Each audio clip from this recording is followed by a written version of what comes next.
Good morning, everyone. It is 10 a.m., and I will call this Board of County Commissioners meeting to order on December 9th, 2025. We'll start with a salute to the flag. And I think that we have some kids here from Glen Duncan, and they're amazing teachers. I just want to call them out. Thank you so much for all your work. The music teacher is Audrey Hobson. The GD principal, Glen Duncan principal, is Ryan Smith. The Glen Duncan counselor is Beth Stoker. And the third grade class teachers, just thank you so much. So are they just standing up and leading us? Or are they going in the well, or how are we doing this? Do we know? We're just standing up. Okay. Okay, in the well? Okay, come on in. Come on in, kids. Yeah. Yeah. Oh, yay.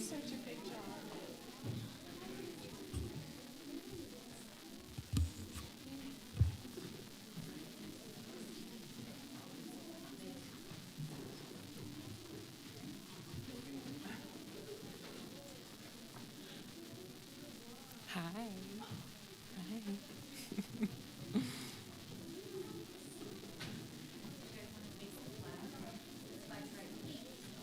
There you go. Perfect. Perfect.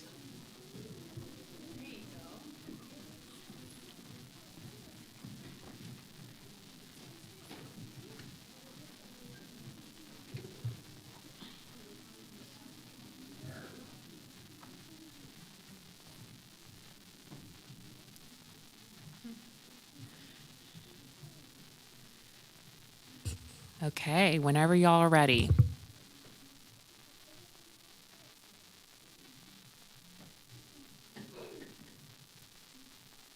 I can help start you. I pledge allegiance to the flag of the United States of America and to the republic for which it stands, one nation, under God, indivisible, with liberty and justice for all.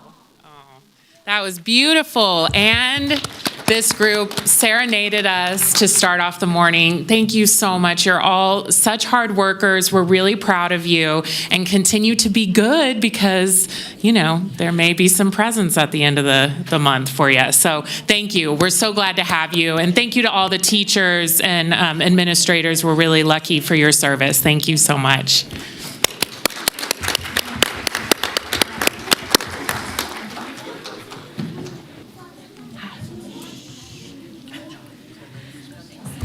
Okay, that was such a beautiful way to start the day. Thank you. We have the best kids in the country, don't we? Yeah. All right, Madam Clerk, we will, or actually, Manager Thomas, if you'll help lead us into public comment, that would be great. Roll call. Oh, I apologize. Madam Clerk, now roll call. Okay. Chair Hill? Here. Vice Chair Herman? Here. Commissioner Clark? Present. Commissioner Garcia? Here. Commissioner Andriola? Present. County Manager Kate Thomas? Here. Chief DA Mike Larch? Here. And I'm Jan Galasini, your county clerk. Madam, you have a quorum. Thank you so much, Madam Clerk. We'll now move into public comment. Manager Thomas. Thank you. This is public comment, and comment heard under this item will be limited to 3 minutes per person and may pertain to matters both on and off the commission agenda. Unused time may not be allocated to other speakers. The commission will also hear public comment during individual action items with comment limited to 3 minutes per person. Comments are to be made to the commission as a whole, and virtual public comment may be taken when facilities are available. We will have that for Gerlach today. A speaker's viewpoint will not be restricted. However, reasonable restrictions may be imposed upon the time, place, and manner of speech. Irrelevant statements, unduly repetitious statements, and personal attacks that would objectively antagonize or incite others are examples of speech that may be reasonably limited. The Board of County Commissioners carries out the business of Washoe County and its residents during its meetings. The presiding officer may order a person removed if the person's conduct or statements disrupt the order or safety of the meeting. Warnings about disruptive conduct or comments may or may not be given prior to removal. Furthermore, certain disruptions of a public meeting are criminal acts as defined under state law, which may result in prosecution in appropriate cases. Thank you very much, Madam Clerk. First up, we have Ann Kurzrock, followed by David Spitzer.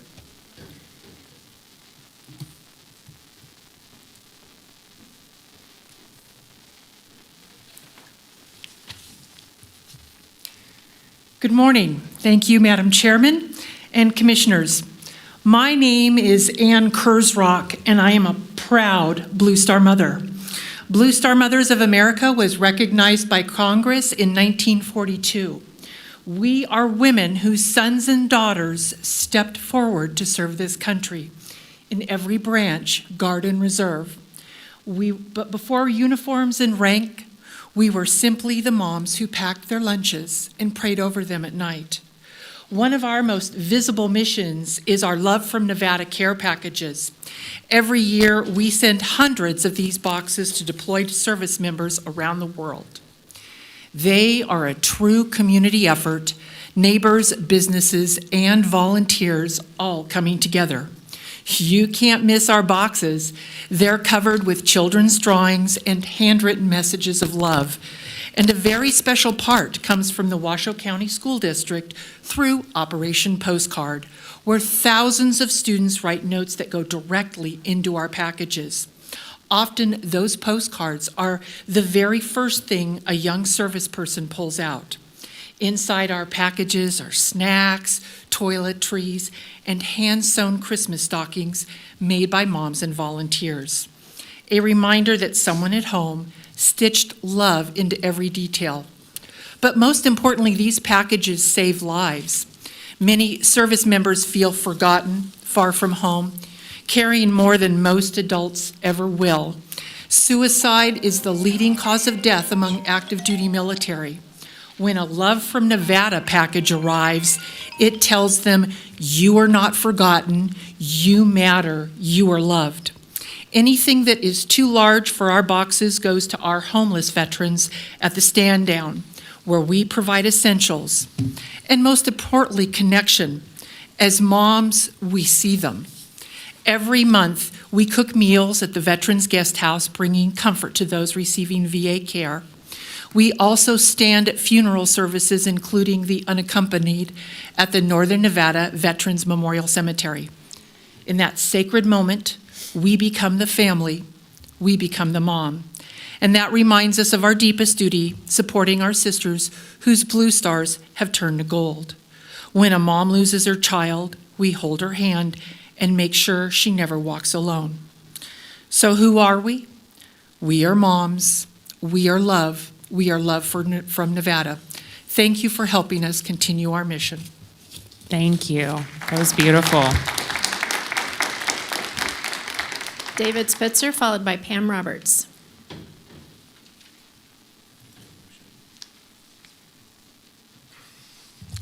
Good morning, Chair Hill, County Commissioners, Manager Thomas. My name is David Spitzer, and I have the privilege of being the Executive Director at Northern Nevada Legal Aid. We're a nonprofit, private organization of 47 attorneys and staff that have been providing free legal services to our community since 1965.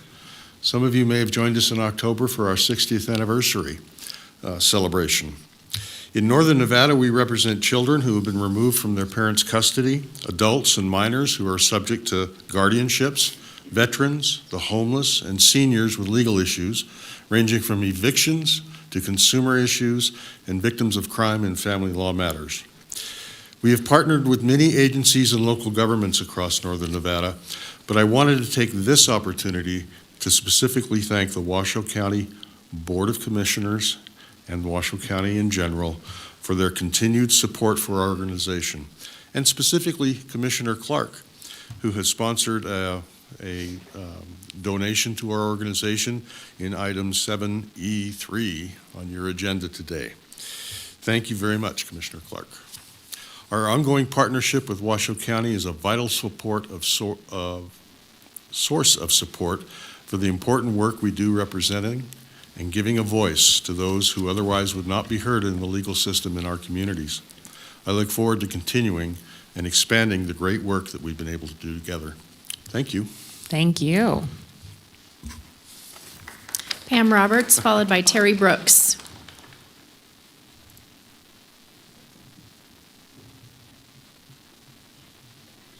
Good morning, Commissioners. My name is Pam Roberts. I spoke to you back in October 14th regarding the senior board appointments, shared with you about what the accomplishments of the board as well as my own bio. I just want you to understand how important seniors are to me. My first job was at 16 years old. I worked at the Hammond Convalescent Center in Hammond, Wisconsin. During my overseas teaching in Wales, student teaching, I regularly visited the local nursing home in Holywell, North Wales. While I was in law school in San Francisco at the Hastings, I worked with the General Assistance Advocacy Project, representing folks, mostly seniors, who had been denied or discontinued general assistance. While I worked at the Nevada Attorney General's Office Medicaid Fraud Control Unit, I prosecuted elder abuse, defended the elder abuse statute at the Nevada Supreme Court, testified in the Nevada legislature to amend the elder abuse statutes and improve them. I helped the Attorney General and the Aging Services Department develop an action plan to better protect seniors from abuse and neglect. I served on the Senior Evidence Review Team. I developed training materials and taught law enforcement both in Carson City Academy and the local one here at Regional Law Enforcement Center about how to investigate elder abuse, neglect, and exploitation. In 2008, my mother had a massive stroke in Fallon, Nevada, left her without speech and ability to eat without a feeding tube. I was responsible for making arrangements for her rehabilitation, selling her home, and later placements in assisted living homes, where she lived for 8 years and died at the age of 84. My dad was a Korean War veteran. He had major cardiac and pulmonary issues, as well as a gambling addiction. After his business failed in Texas, he relocated to Nevada and eventually became one of the many seniors who attempt suicide. Did you know Nevada's suicide rate for seniors is double the national average? Family intervention, we convinced him to relocate back to Wisconsin, where my brother was. My mother-in-law and my father-in-law also lived here locally, and when their health had deteriorated, I happened to be retired, and I helped my wife with their care. Unfortunately, in 2017, my wife was diagnosed with metastatic breast cancer, and I was her primary caregiver for 6 years before she passed away in October 23. So when anyone erroneously accuses me and my fellow volunteers serving on the senior board of being out of touch with seniors, I suggest they do more research. Thank you. Thank you. Terry Brooks, followed by Kimberly Weingartner.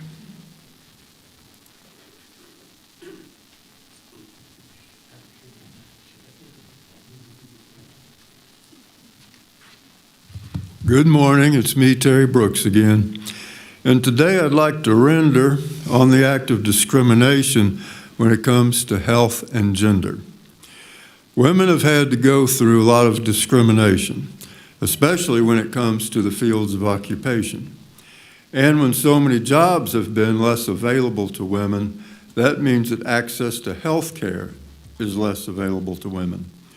Men are more likely to suffer from accidents, while women are actually less likely to suffer from accidents. But women are more likely to suffer from abuse, while men are less likely to suffer from abuse. Women are more likely to suffer from sexual abuse, while men are less likely to suffer from sexual abuse. And since childbirth is only experienced by women, even more health care is needed by women. And women usually spend more time taking care of their children than men usually spend taking care of the children. And having children can be quite the burden to bear. So it is usually women who need even more health care. So all in all, when it comes to health care, women usually receive less. Even though they usually need more, they usually receive less. And because women need more but wind up receiving less, that winds up putting women through even more stress. And when such mothers go through a lot of stress, it can put their children in situations of stress. Situations such as these still continue to grow. Healthcare has improved a lot, but we still have a ways to go.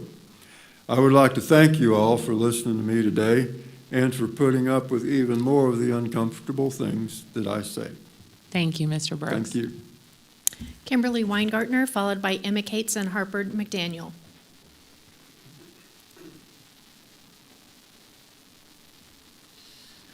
Good morning, Commissioners, and I'm here to thank Commissioner Clark for continuing to recognize Katie Grace Foundation. We started in 2017 after the death of my daughter, Katie, on Plum Lane, and we kind of exploded into a wonderful program of giving back to the community.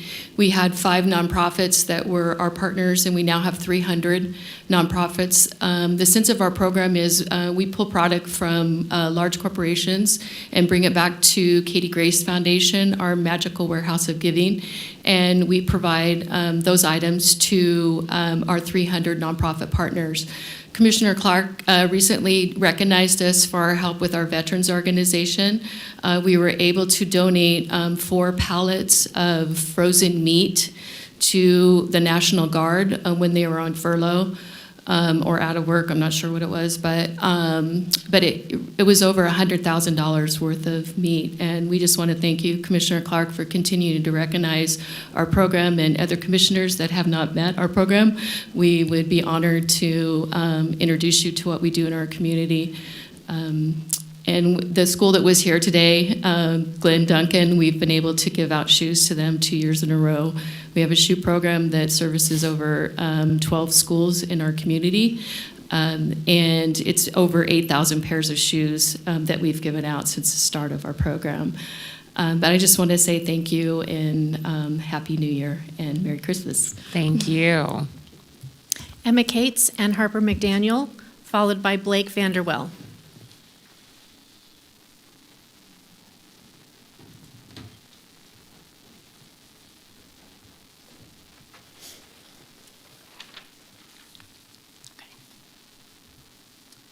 Go ahead. Hello, members of the Washoe County Commission. My name is Emma Cates. My name is Harper McDaniel. Good morning.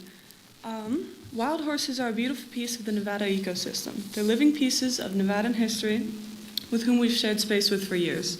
These horses have a hearty diet of sagebrush and the shrubs that grow in our hills. And they grow and thrive off of these native plants, but some of our citizens have been feeding them, leading to more harm than good. These horses cannot process the crops we feed to our domesticated horses. Feeding them can lead to more damage to their digestive system and even lead to colic. We have horse-owning citizens who leave out spare food for the wild horses, unaware of the consequences. The horses become dependent on the hay, alfalfa, fruits and vegetables, and other crops left out for them, and stop eating the food they naturally process. Beyond that, the horses are drawn down into residential and commercial areas from the mountains, leading to them being run over in the streets. Wild horses are becoming dependent on human intervention, and it's costing them their lives. Currently, the penalties existing for this crime include a $2,000 fine and a gross misdemeanor charge, but the effort put into enforcing the laws and the penalties once they're broken has been lacking. My partner and I live in the Virginia foothills and the Galena area respectively, and we see horses all the time in people's yards, in the streets, eating food that's been left out for them. These laws need to be enforced more strictly for the sake of the Nevada ecosystem and for the sake of the horses themselves, as they are a federally protected species through the Wild Free-Roaming Horses and Burros Act of 1971. It's our civic duty to raise awareness of this issue and to report abuse of the law. To propose a solution, we should create a mandated reporting system with at least one mandated reporter in these neighborhoods adjacent to the Virginia range. If any agent of the law, passionate and educated civilian, or anyone related to an organization specializing in these laws are living in these neighborhoods, they could be an eligible mandated reporter either willingly or from nomination.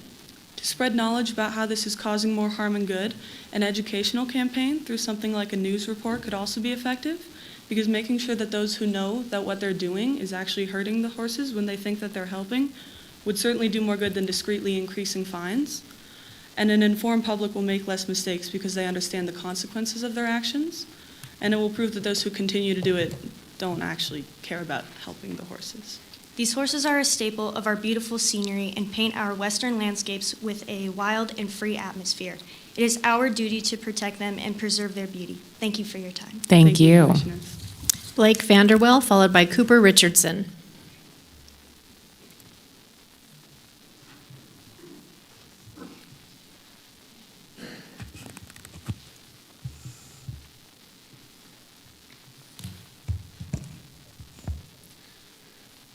Good morning, Madam Chair, Commissioners, County Manager. My name is Blake Vanderwell. I'm the CEO of Senior Rescue. We're a nonprofit that provides rental assistance to seniors in Washoe County. I'm here today to thank Mike Clark, or Commissioner Clark, again for another generous donation to our organization. I would like to encourage the rest of the seniors or the rest of the county commissioners to see what we do. And here's our report that we provide to the public every month. I know you guys get it too, so I just wanted to put it out there that so far this year, as of November, we have provided direct rental assistance to the community of over $50,000. The average percent of income that these seniors are paying for rent is almost 72% of their income, which is, in my book, outrageous. The clients that we're servicing, their average median income is just above 26%. Rents are still increasing. I can tell you we're still getting data that rents are still increasing, even though their income is not. Our ultimate goal is to get them over to Reno Housing Authority on Section 8 vouchers or housing when those waiting periods or when those opportunities present themselves.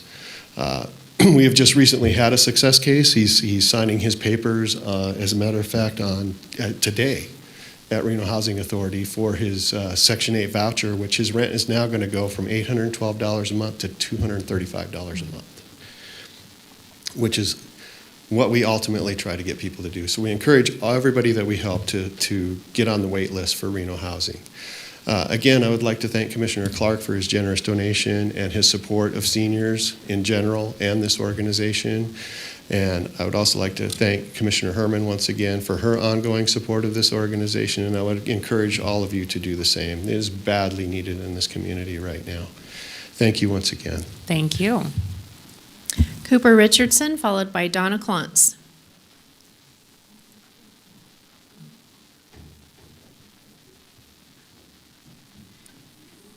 All right, good morning, Commissioners. This is my first time here. It's wonderful to be here. I'm the co-founder and executive director of Boosted Diplomas. We are an educational nonprofit that provide free tutoring and educational advocacy to foster and at-risk youth here in our community.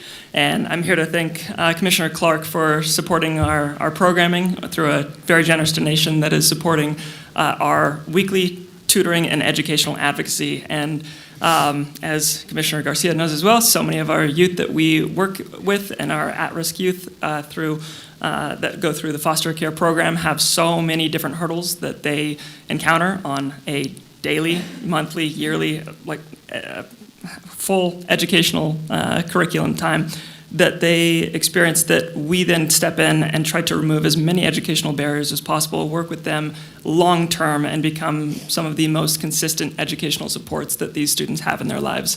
Our educational advocates, once they are paired with students starting in around 7th to 8th grade, follow them all the way through graduation. Our program stats so far have been maintaining above an 80% graduation rate compared to our unfortunate foster graduation rate in Washoe County of roughly 42%. This last year we had about 86% graduation, and it's just been amazing to see the community partners that have gotten involved and really supporting, one, what we're doing, being able to provide full wraparound services for our students, and it's just wonderful to be able to get more recognition on, one, the needs that our foster and at-risk population have in our community, and seeing how involved our community is getting.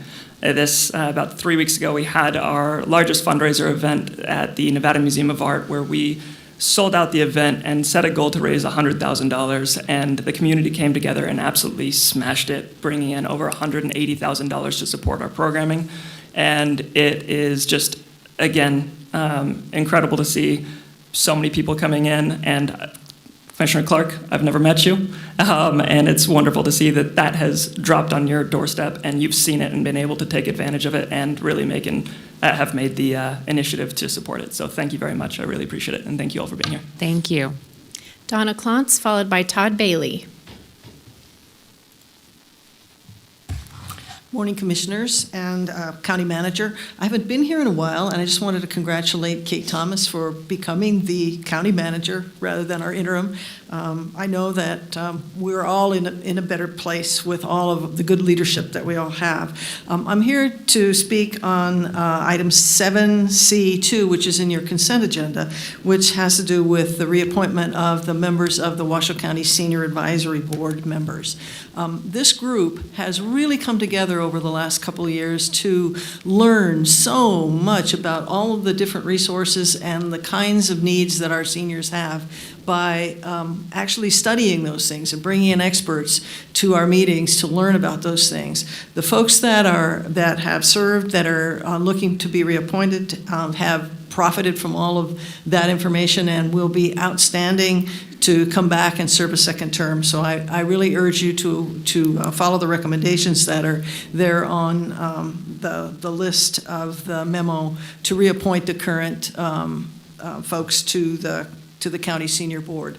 It's been a pleasure serving with that group as an advisor. Several of us have served on that board for many years before that. Now we're community advisors, and we love to bring in all the information and the experts that can help us all do a better job for our seniors here in Washoe County. Thank you. Thank you.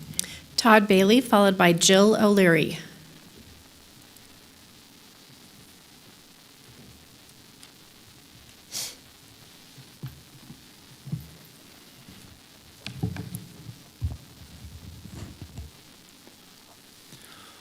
When it comes to the housing crisis in Washoe County, we're going to have to approach this problem from a number of different angles to actually come up with a solution, and we're going to have to use facts. It is a fact that the current Washoe County Commission has had more tax money to spend than any other commission in Washoe County's history, over 150 years. You've had a tax revenue source that goes up every year. And the development decisions made in this room have created government inflation. One of the biggest increases in spending as a percentage is the salaries and benefits of Washoe County commissioners. Yes, it's true. The Washoe County Commission is creating homelessness. With your votes on spending, on taxes, on development, green energy codes, and your own salaries and benefits. You have made claims that nobody in Washoe County is paying enough taxes. People living in new homes do not pay enough taxes. Quote, growth does not pay for itself. People in older homes do not pay enough taxes. The property tax abatements are the problem. I'm here to help you with your problem. It's time to look at the elimination of the property tax on single-family homes as a primary residence. It simply is a big part of the cost of home ownership. Take a look at your tax bill. It's $5, $6, or several $1,000s a month. And if you don't pay, you lose your home. That creates homelessness. Starting with just $1, you should support the elimination of the property tax so you can actually own your home, so you actually own it without the fear of the government taking it away, in this case, Washoe County. At lowernevadataxes.com. Listen, if Florida can do it, Nevada can do it better. Thank you. Thank you. Jill O'Leary, followed by Trista Gomez.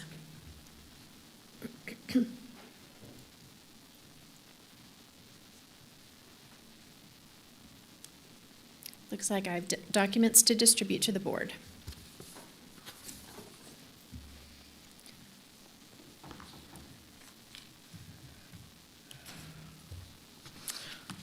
Good morning, Board of Commissioners. My name is Jill O'Leary, and I'm here with a complaint to request this board and the county manager exercise your administrative oversight responsibilities regarding serious misconduct in the 2nd Judicial District and probate courts that has left me, a 63-year-old resident, a victim of significant injustice. I have distributed my complaint and request for oversight. A few issues of misconduct that require your oversight with the district court are: November 3rd, probate judge struck my October 7th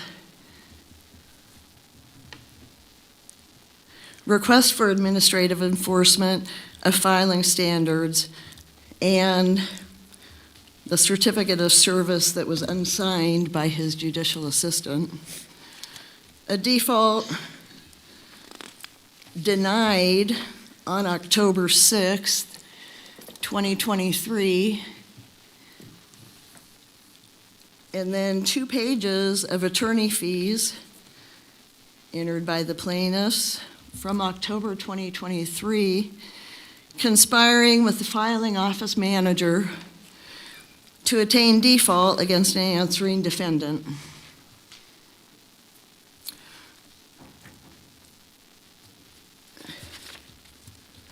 A default entered February 16th, 2024,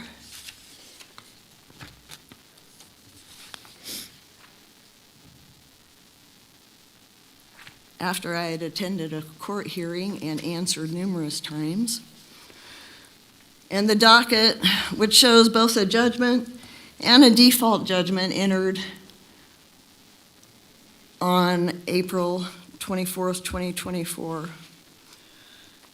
And on March 9th, the plaintiff's statement that inapplicable and irrelevant heightened standards required by federal civil procedure rules should be ignored. In addition, I've received no follow-up on my request for the metadata log for the recording of a judgment lien at the Washoe County Recorders. Given the seriousness of these violations and the ongoing harm to me as an older resident, I request a written response. Thank you for your time. Thank you. Trista Gomez.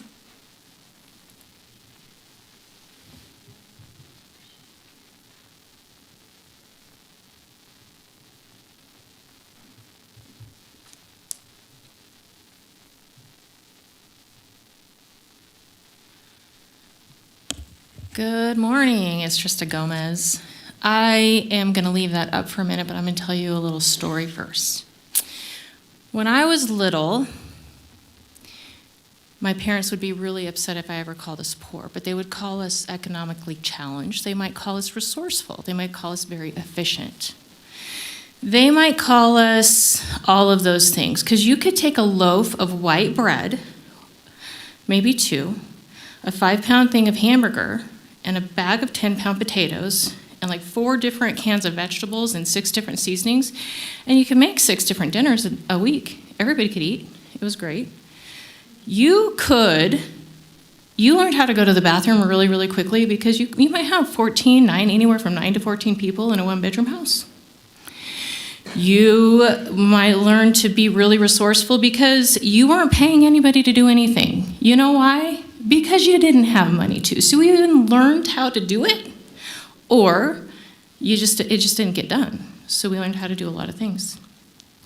A lot of people live in that era, in that way. But here's what's happening right now.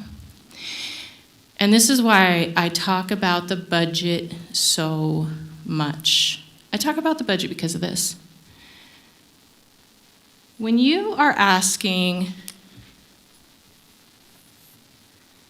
those people to pay for salaries of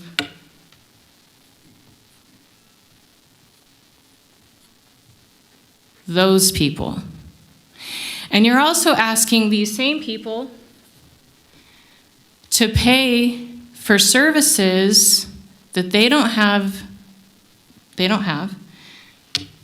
for probably the most well-funded homeless program that I've ever even seen or could even exist. I mean, it's a lot. I'll talk about more of that later.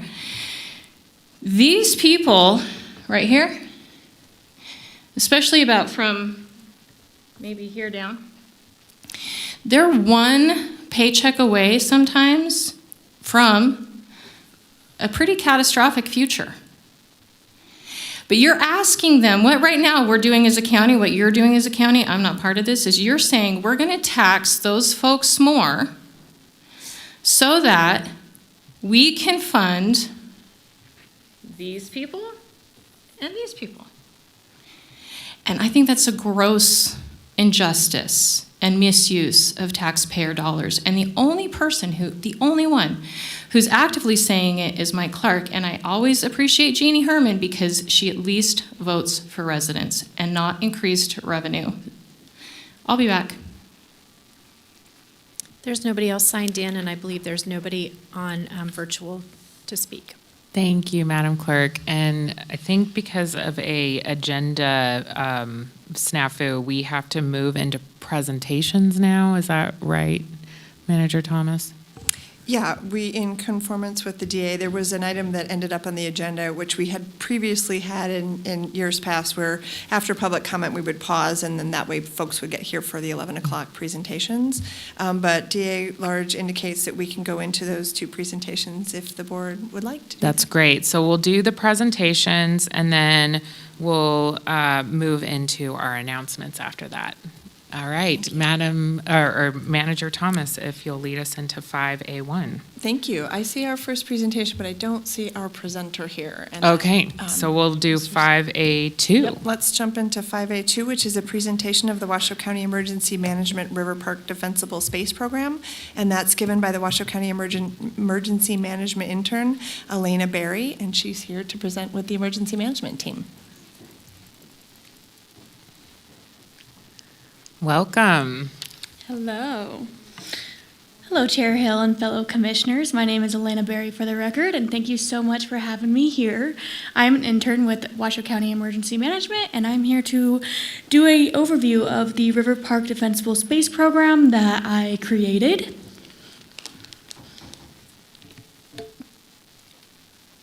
Okay.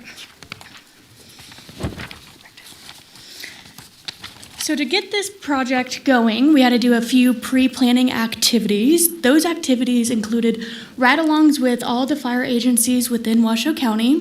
We also created a website and had multiple partner meetings for participation buy-in. I went on 3 ride-alongs with North Lake Tahoe Fire Protection District, Reno Fire Department, and Sparks Fire Department. And we also had 1 meeting with Truckee Meadows Fire Protection District. From those ride-alongs, we looked at research areas where problem areas of concern are within those jurisdictional areas. We looked at neighborhoods that had historical fire problems, along with neighborhood demographics such as veteran status, as well as socioeconomic and ages as well. So from that research and those ride-alongs, I was able to pick a neighborhood in West Reno called River Park Neighborhood. This neighborhood consisted of 229 homes. So now that the neighborhood was chosen, we now had to start our timeline and our partner participation. We chunked this out into a few different groups or phases. We had the planning phase, which was the ride-alongs and the research. We did a kickoff meeting with those partners. Then we started that outreach to those neighbors, to those citizens. We did door hangers, mailers, a community meeting at a local business. After that, we were able to get an opt-in from those residents. We did defensible space inspections, and we also did vegetation removal on those households. After all of that, we were able to do revegetation as well as create a homeowner survey and also a little bit of a hot wash with our partners, and I can go into all of that in the following slides. So, day 1, step 1, we distributed door hangers. CERT, the Community Emergency Response Team, was able to distribute all to 229 neighbors door hangers. We had about 14 volunteers, And CERT was also able to treat this as an evacuation exercise so that they were able to also get in that practice as well.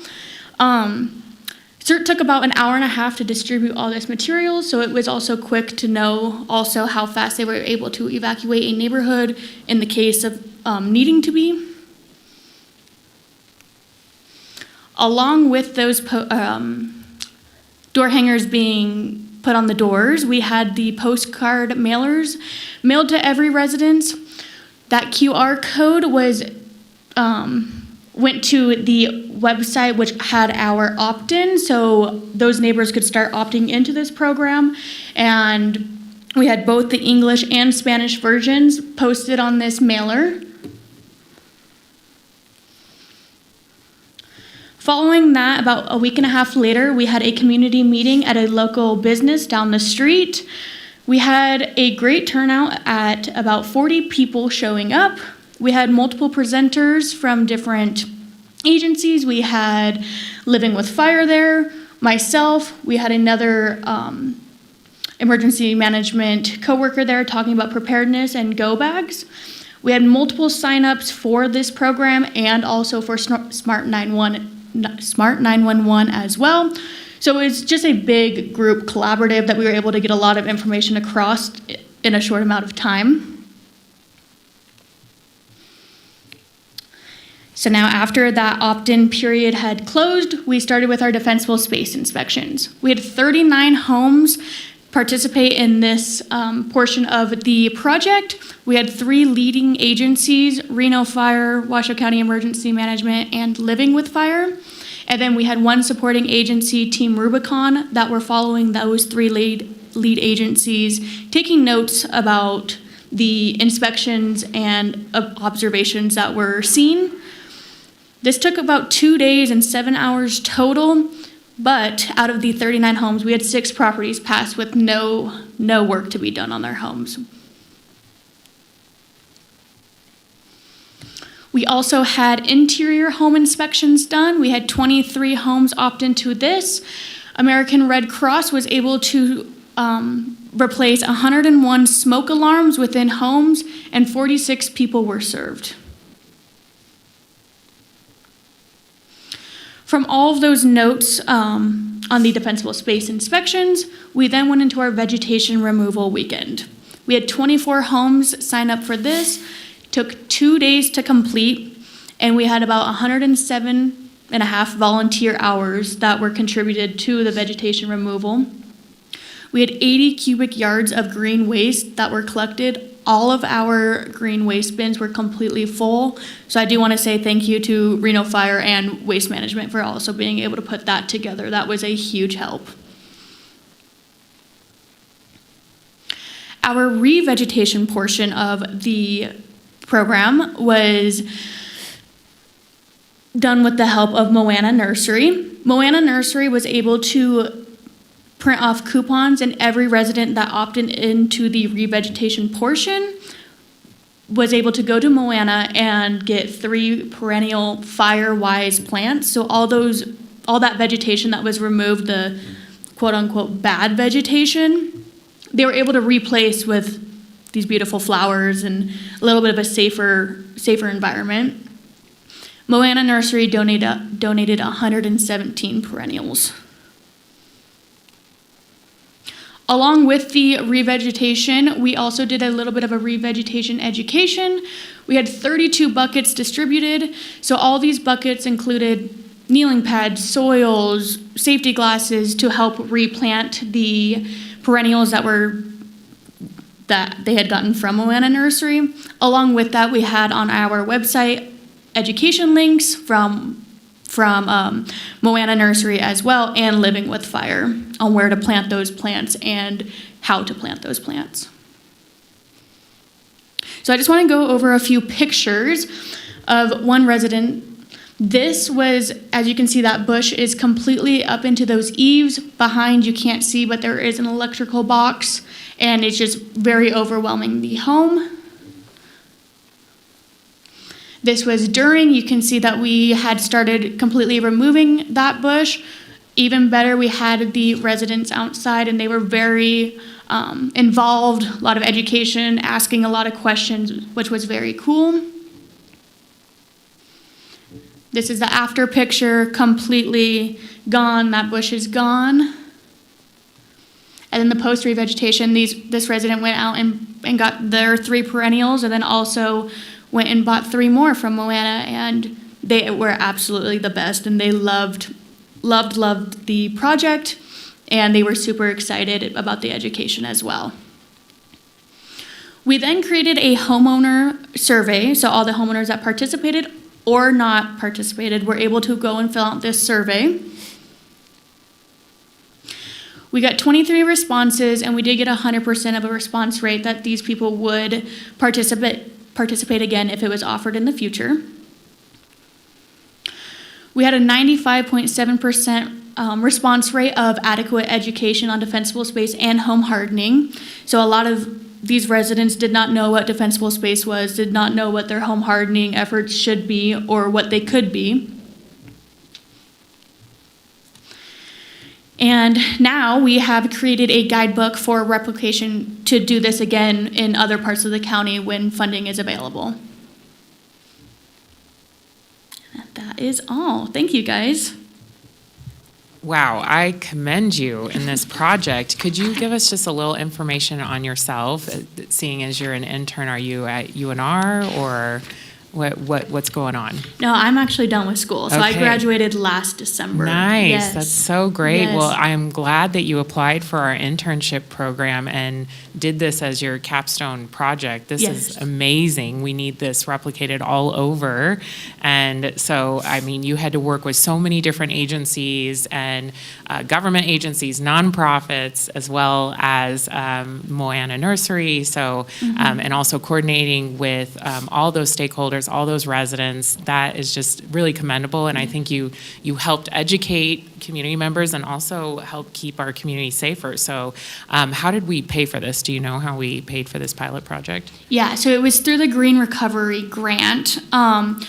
They had $15,000 from me, and then I got $5,000 for the to go towards the program. So that money went towards the, I chose to do it towards the revegetation portion. So those kneeling pads, the gardening buckets, the soil. So that is where. That's great. Yeah. And then what do you want to do next? Whew. The world's your oyster. I know. Yeah, time will only tell. Yeah, so do you want to stay in this field, emergency management and? I am also working on the evacuation study right now as well for Washoe County. And that's what we all are so excited about, Yes. as well as obviously this project. But that's so great. I commend you. I'll go down the line for board members. Vice Chair Herman. Okay, Commissioner Garcia. Thank you. I was curious about your background as well. Thank you for putting all the hard work into this amazing project from the start to the end. It just sounds so successful, and you really, what I really liked about it is you took this programming to the community, to the neighborhood itself. I think in local government, we often have this expectation that people come down to our chambers or that people come to this community meeting that we have hosted in, X location. But you went into the neighborhood, knocked on those doors, and I think that really is a grassroots, really nice touch point that you had with those neighbors, and I'm sure they're very grateful, as are we. Thank you for all your hard work. Thank you. Yes, and Commissioner Andriola. Thank you. What a great capstone project. Those are always fun, and so to have it not only be fun but relevant is really commendable. Yes. My question is, certainly the 17% of the 39 homes that were identified or wanted to participate, how about all of the others? I think it started with 229. If the folks in that area want more information, how do they get that information, and how are you sharing that so that they can then not have to, I'll use the term, have missed the opportunity that you all worked on, so that they can then carry that on, because all the partners that you have, whether it's American Red Cross or Living with Fire, I'm just wondering how they too can look at what they can do for defensible space and home hardening. Yeah, absolutely. We do still have our, on Washoe County Emergency Management, we still have that website still posted, so residents are still able to go to that website. And then all the different partners' websites are also on there, Living with Fire, American Red Cross, Reno Fire, and they're able to also get information from those links. Great. I just think it's great because maybe somebody was out of town and they just missed it and they would have participated. So I think having an opportunity to inform those that want to look at this later can do it. So Yes. I was just curious, like, how are you communicating that to the other 200 and, oh, actually 200 and, less than 200, right? Less than 200. Yeah.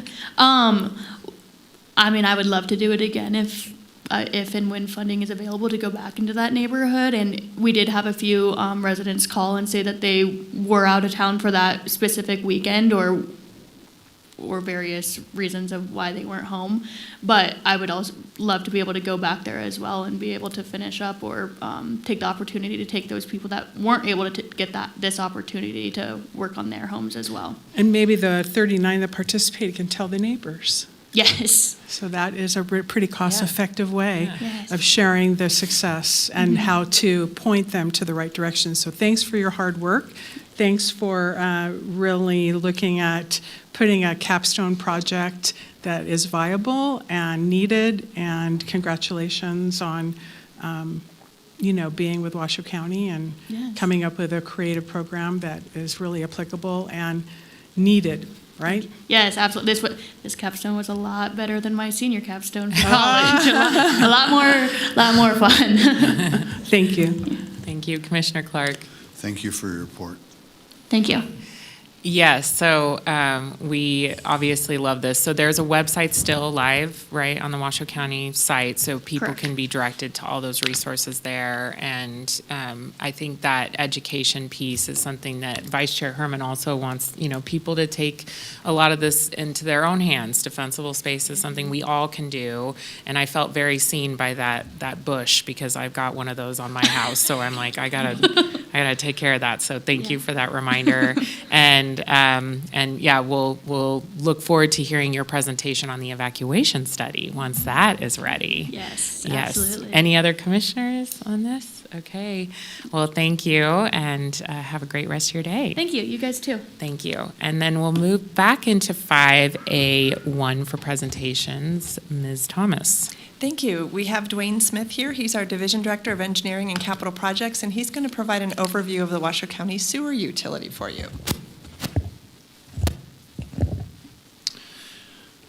Good morning, Chair, Board, Manager. Thank you for giving me the opportunity to come and provide you with a brief update on what we've been working on in the Washoe County utility. There is a lot of work going on, a lot of focus on new capacity, the environment.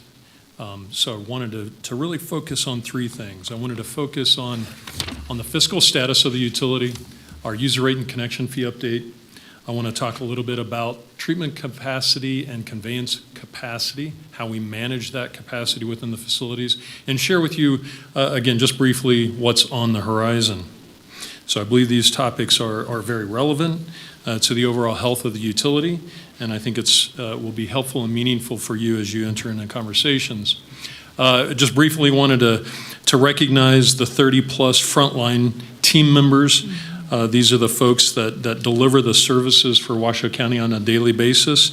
This is the team that keeps everything flowing. Again, what we do, we provide wastewater treatment and recycled water opportunities to over 36,000 customers in 4 service areas. We manage a lot of infrastructure. We have to stay in compliance with our partners at the state. And of course, our primary focus through all of this is to make sure that we deliver the best services that we can to our customers at the lowest cost, maintaining those high levels of standards. And of course, we're here for new development. New development can't move forward without the appropriate sewer, water, utilities, and certainly we're a part of that. And I always want to mention the regional collaboration that we have with all of our other agencies. I'm referring to places like City of Sparks and City of Reno, our other utility purveyors such as Tumwa, and of course, again, I want to mention NDEP. We do this service in 4 primary areas.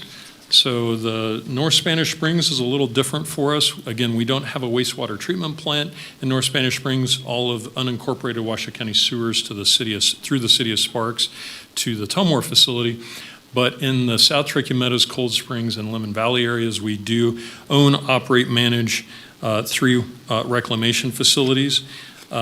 Through those, we also take a different approach to our recycled water management strategies. And I will talk a little bit more about recycled water production in the South Cherokee Meadows. So our first focus area, and I'm going to step back just a second in time, but I wanted to talk about our connection fee and user rates. As a reminder, we are an enterprise fund, so we fully fund all of our services through connection fees and user rates. This is really important that we understand then what the fiscal health of the utility is, and one of the ways that we have addressed these issues is through our 2023 rate and connection fee study. So as you recall, I brought this to you, to the board, and the board approved this in November of 2023. So we've got a couple of years under our belt with the new connection fee and user rate approach that we're taking. We needed to do that because, of course, costs are increasing. Capital costs are increasing. Operational costs are increasing, electricity, chemical, and all of those services. To address this approach, we had to look at quite a few different scenarios, and we landed on 3 primary scenarios. And you'll see that number 2 there is what we ultimately moved forward with. But I do want to just briefly mention that prior to this effort, we were really operating as 2 really independent utilities: a sewer utility and a recycled water utility, and needing to meet our goals of providing the health and the sustainability of the utility, and to really drive forward to that goal of no increase to the base user rates, we landed on scenario 2, which allowed us, through the combination of the sewer and recycled water utilities, to recognize efficiencies. And certainly, I would also say that if we hadn't moved that direction, our recycled water utility was at risk. We would have had to raise our recycled water rates. We would have lost customers. We would have not been in a position to add new customers. And so ultimately, scenario 2 gave us that success. Just three important points. No base increase to user rates. This is a big commitment that we made to our users as we stepped into this rate study. Again, we've been under this for 2 years, and we are working under those guidelines of that rate study successfully. We did raise our connection fees. Connection fees, again, are there to build capacity to allow new development to connect. We removed recycled water fees. I just mentioned that a second ago, that it was so important through this process, recognizing that under a combined utility and the philosophy that the users pay from beginning to end, from inception to completion, not just the treatment, but also through the management of that recycled water product at the end. Combining the utilities in that way allowed us to zero out those recycled water rates, allowed us to incentivize our existing customers to stay and bring new customers to the table, and we have done that.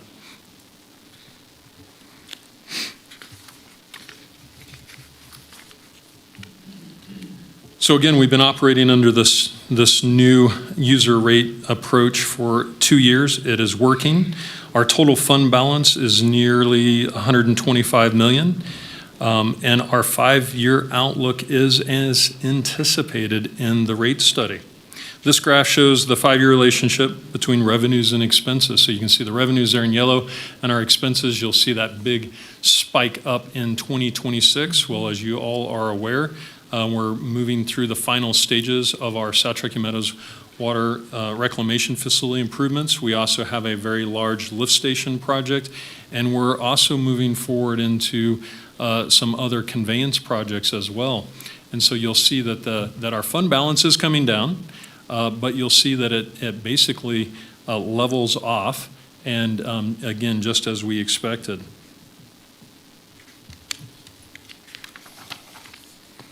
So let's talk just a second about treatment capacity. So this graphic shows that over the last 10 years, there's been over 10,000 new connections made to Washoe County's facilities. So you can see the preponderance of those connections have been made down at our Stemore facility down in the South Turkey Meadows. But let's not forget about Lemon Valley and Cold Springs as well, very important areas. So what this graphic shows is it shows that continued increase in demand, that increased growth that our region has seen, and sets the tone and the expectation for sewer treatment capacity and effluent management. This doesn't show all the unincorporated Washoe County customers, though, that have connected to City of Reno and City Sparks facilities. So please remember that we, again, work collaboratively with our city partners. We, through agreements, share capacity and share customers. I think it's, again, I just wanted to reaffirm that. As noted earlier, Washoe County has 3 water reclamation facilities. I want to draw your attention to that second column over to the right, the available capacity. Washoe County, we hear from time to time that we don't have capacity, or that there's a problem with our capacity, or new development can't move forward because there is no capacity. So I just wanted to reassure you that there is capacity in all of our current facilities. This allows for new development to plan and allows us to meet our obligations to our customers. That last column is probably just as important as in terms of the actual physical capacity, and that's the initiating expansion planning. There's a very strong relationship between what we do when we provide capacity for new development. But how do we get there? We have to plan for that new capacity. Planning is a big part of what we do in the utility. Facility planning, our master planning, and fiscal preparation. So again, our user rates and our connection fee adjustments that were made really leads us to the ability to identify where we need capacity, to plan for that capacity, and then ultimately to build that capacity when it is needed. So just getting a little bit more depth on capacity, because again, it is sometimes a challenging concept. Committed capacity is when there has been a will serve issued, and that development or that business, that industrial business, commercial project is providing flows, we're receiving those flows and treating those flows. Available capacity is what is left within the treatment facilities and within the conveyance systems to allow for that next increment of capacity. Key point, new development cannot pre-purchase capacity. It's a come when you're ready, not before basis. We don't want to have a run on available capacity to really throw our facility planning off. Again, as I mentioned down below, our facility master planning is so critical in our success as a utility. So we work with our partners such as Truckee Meadows Regional Planning. They have a fantastic team and really helps us make good decisions about where we're going next. We continue to always look inside as well. So we look at our facilities, we look at operational constraints and look for opportunities. And again, I just want to really mention that we don't build capacity until capacity is needed. So I want to make sure that we're all off this fallacy that we go build a treatment plant to the full build-out capacity that won't occur for 10, 20, 30, 40, 50 years, whatever that is, because of the additional capital costs, but most importantly, the operational and repair and replacement costs that we would see. It wouldn't be fair to our existing users to raise their rates to pay for capacity that's not needed. Just quickly want to touch base on a few things. I know quite a few of you have been down to the South Turkey Meadows plant. We're wrapping up that very important project in the South. Just as part of that, we initiated planning in 2017. Construction started in 2020, and we're wrapping that up in the next 2 quarters. very important project for us. But it's not just about capacity within the plants, as I mentioned, it's also how we get the wastewater flows to our plants. And so that first one is that first capital project that I've got listed up there is one of our conveyance projects to make sure we're successful in conveying wastewater and also safely. That second project there is the Pleasant Valley Interceptor. That's to allow for an expansion of our collection system in the very southern parts of Washoe County. And also we will be installing a recycled water line as part of that project as well. Effluent master planning, I mentioned we do so much facility planning for our facilities to make sure that we have capacity, but don't forget that that recycled water, that effluent that comes at the end of the process is just as important, and certainly in areas like the South Turkey Meadows, where we have a very impressive recycled water treatment and distribution system, but it's very important for us to find new places and maximize the use of that recycled water. So we always are engaged in effluent master planning. Cold Springs, I just want to quickly mention that with the City of Reno's improvement of the Stonegate development, the changes, you probably heard some word about that. We're initiating master planning in Cold Springs area so that we can stay in front of new development. Always, you guys know me, I can't not help but mention how important it is that we really focus on recycled water, opportunities for recycled water. And with those efforts, we really maximize, when we maximize the use of recycled water, we reduce our dependency on things like the Truckee River water and Nevada groundwater, very precious resources. So to keep doing that in the South Truckee Meadows, where again we have a world-class water reclamation distribution system and treatment, where we have successfully gotten the Hidden Valley Golf Course online. Now our focus is going to the west, Anderson Park, Bartley, Lake Ridge, and ultimately Washoe Golf. So you will be seeing some more information about that as we move into the new year. I didn't want to close this discussion, this brief update for you without just again mentioning some of our collaboration with our other regional partners. And three of you sit on the Western Regional Water Commission under the leadership of Kim Rigdon, the program manager. Manager Rigdon is taking us regionally down the path to look at opportunities, options, needs, and approaches for what we might see as a change in the way that we provide regionally wastewater and recycled water uses into the future. So I just wanted to make sure that you are fully aware that Washoe County is a participating member in that process. Again, I just wanted to reaffirm, thank you for your support and approvals of our rate and connection fee study in 2023. That really set us on the right path for our fiscal sustainability. We continue to manage our relationship between capacity and planning within our facilities to make sure that we are always responsive for new development. And over the year, you're going to see more information coming to you regarding some of those capital projects and new capital projects on the horizon. So thank you for giving me an opportunity to give you an update.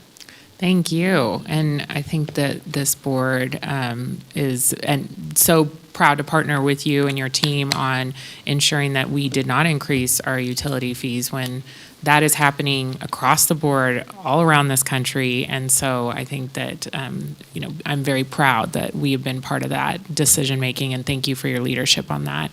I will go down the line on questions. Vice Chair Herman. I really appreciate your presentation. Thank you very much. Thank you. And Commissioner Garcia. Thank you so much. I have a question about the purple pipe, so if you can go back a couple of slides, that would be great. The opportunity to tour STEMWorth was one of the most eye-opening experiences that I've had in the 3 years I've served, and it's incredible the capital needs to put these mechanisms in place and these processes in place. It's really fascinating and important work, and I think we forget about recycled water a lot. We have this huge holdings tank there down at the STEMWorth area in that orange box, and then you gave me that purple pipe map after I took the tour, and that's what really kind of opened my eyes, and seeing the different uses and applications that because we need to get rid of the water. And so the purple pipe's running, it's already run, kind of northeast, and now it's going west. I was just curious about recent conversations you and your team may have had about the new opportunities you discussed. We're always looking for new opportunities for users to take on these recycled water, but particularly like as things like data centers become more prominent in discussions throughout the region. Are you seeing any new businesses, technologies, or industries coming forward with recycled water needs? And if so, I'd love to hear about any of those updates.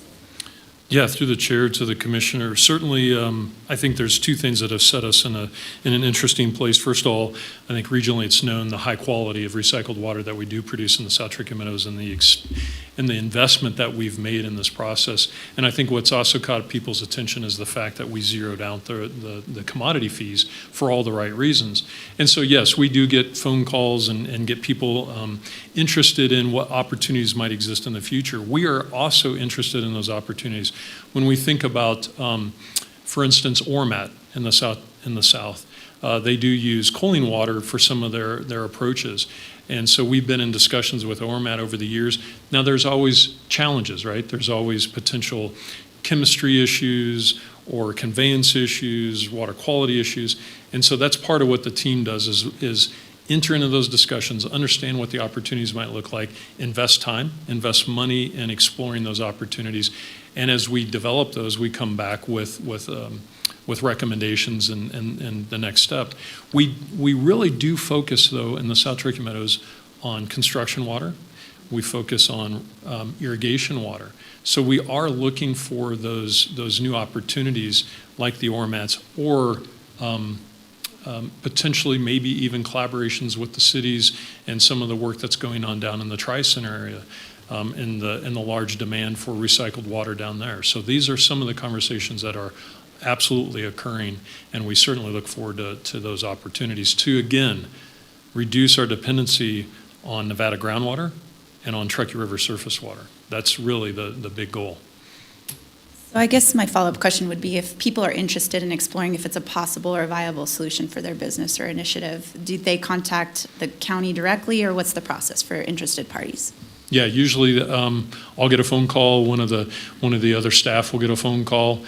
We do have, again, speaking about Manager Rigdon at Western Regional Water Commission does have periodic and regular meetings where she brings all of the utilities together and we talk about opportunities, and she has been leading an effort to understand best what our region's recycled water opportunities are. You've heard a little bit about this as well. So there's a lot of avenues for that information to kind of get in, or those potential questions and opportunities to come into the system. And to Commissioner Garcia's question, isn't the Story County site also, doesn't it help with some of that as well, or what is that used for? Well, that's not a project yet. But I know the dream. So what is the thought? Where is what's the dream behind that? Because is it helping with some of those industrial uses in Story County? Absolutely. What we do have identified there is through some discussions over the past decade, residential project in Story County that would ultimately sewer to the South Turkey Meadows and then receive potentially recycled water back for parks, streetscape.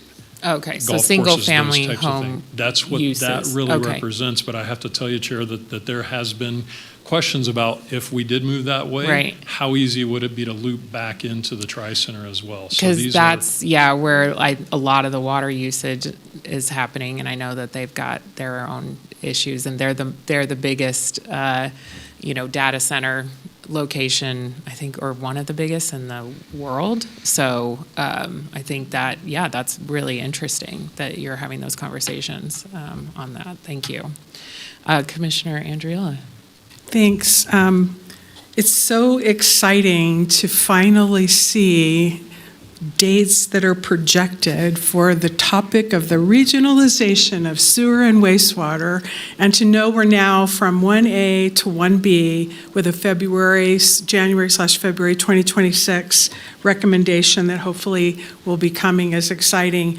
And to really, you've mentioned it several times, and I had a note to also recognize Kim Rigdon and the Western Regional Water Commission, which many of us serve on, and the dedication of all of you regionally and the expertise that you bring in terms of truly balancing, planning, and potential growth with what is actually required before anything is approved.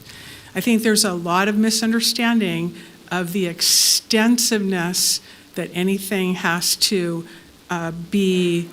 You can't pre-purchase, as you put it. You can't pre-purchase something in advance of anticipating a project. Nothing can move forward if infrastructure isn't there. And I think that the fact that you're also balancing the capital investment, so I too will remember the STEM Wharf tour, and congratulations on the Purple Pipe in Hidden Valley, so thank you for that. But I do want to just ask you a question, just for clarification purposes. A lot of times folks use enterprise fund. You've used it in this presentation. Would you be so kind to share with everyone what that term truly means? When you say that the connection fees that the developers pay go into an enterprise fund, what does that really mean? And if you could share that, that would be great. I bring that up just again through the chair to the commissioner, that it's really important to recognize that the sustainability and resiliency of the utility is really based on our planning, the good work that the financial folks do to make sure that we do have the funding available both for new capacity, and we achieve that through connection fees. We don't rely on the general fund for capacity improvements. We don't go to the general fund and ask for funding to build new capacity or to maintain and repair our existing infrastructure. That is all done through the efforts of the enterprise fund, who's tasked with developing everything from financial structures, connection fees, user rates. We, of course, rely very heavily on our strong team, starting with Abby and with our financial managers and our comptroller and our budget managers, who we couldn't be successful without their oversight and their management of what we do. But from a funding standpoint, that's where we achieve our goals, our directed goals of providing for new capacity. I mentioned user rates as well, because user rates are then are collected and used to pay for electricity, for our people, for our trucks, for all the things that we need to do to be a solvent and resilient utility. We talk about that relationship between capital projects, building new capacity. I want to reaffirm that is one of the reasons why we don't expand facilities. I mentioned a second ago, we don't expand facilities to full build-out capacity because our user rates would be so high to help manage that. So these are some of the things that our financial folks really help us do is make sure, rein us in sometimes, I should say, as we're moving forward with projects, and making sure that we have that relationship between connection fees for new development, user rates to help us stay solvent, and providing and supplying those services. Again, we don't rely on the general fund for those pieces directly, and when we do need those services, the utility also pays the general fund for that support. So thanks. I think it's really helpful to understand that truly it's a restricted fund, and I'm going to use that term specifically for its purpose, and it's paid by connection fees from the developer. I do also want to, I feel I need to recognize Tumwa for being a partner, since I serve in that board, as well as the Truckee Meadows Regional Planning Governing Board as well. Regionally, I think the fact that everyone with your expertise and many others in the jurisdictions are truly coming together and seeing the opportunities for efficiencies and not putting it on the backs of taxpayers in terms of rate increases is to be commended. And I just want to publicly thank you, because you all work really hard in these meetings, and we all serve in other boards and capacities, and we understand some of what you're already talking about. But in fairness, you all are working hours and hours and hours to provide an infrastructure in our community that's sustainable. And I think you should be recognized for that, and looking at really, truly working with regional partners. When people are crossing a road, they don't know necessarily if they're in unincorporated, or they're in the city of Sparks, or the city of Reno, or whatever the jurisdiction is. And I am just beyond excited to see that in being appointed in April 2023, and this being one of my first initiatives, to see what we could actually do and to have it come with a possible date of January/February of 2026 is a time for celebration. At the same time, the balance of it all is really important, because the infrastructure is taxing and we all feel it. So thank you for all you do. We'll be really anxious to get the update in, I'm guessing, February or March, after we see the results. Will Kim be doing that? I just wanted to quickly make sure. Oh, there we go. Yes. As we've identified in Phase 1A, Yep. which you saw a preliminary presentation November 5th, I believe it was, through Yes. the Western Regional Water Commission. That deliverable, the final document for Phase 1A, should be coming out very quickly. I did talk to Manager Rigdon yesterday, and she affirmed that. The next phase is Phase 1B of the regional discussions. That work will begin in the January-February timeframe. That's building on what was understood and learned through Phase 1A, and this will help us understand what those actual alternatives that could be advanced forward to address those challenges and objectives that were identified in Phase 1A. So that work will begin in January, February of next year. So it'll come back in July, or what do you think? I don't want to speak for Manager Rigdon. I know but she's going to make it happen. Okay. So Well, Madam Chair, I'm hoping that there's an opportunity when we do see the results, which the report is going to be coming, that maybe if there's enough to actually look at that catapult to the next level. I think it's really important for everyone to understand all the hard work that everyone's been doing to address the needs of our community as we see growth. And what that really means, and how it's not being put on the backs of taxpayers, is really, really important to share. Facts matter. And so thank you for all of your hard work. It's always a pleasure having you say several times that the study that's now 2 years did not fall on the backs of increasing the base user fees. So thank you. Yeah, I'm very happy about that. Thank you. And Commissioner Clark. Thank you, Madam Chair. Thank you for your report, and thank you for the good work you do. Thank you. All right, well, we will see you in 2026. Thank you. All right, we are going back to item 4 now that it's after 11. Manager Thomas. Thank you. Item number 4 is Commissioners and County Managers' announcements, reports, and updates to include board and commission updates, requests for information or topics for future agendas. I have one small item, if I might. We have a board opening. It's a board trustee position with the Carson-Truckee Water Conservancy District. Speaking of water, that's our theme.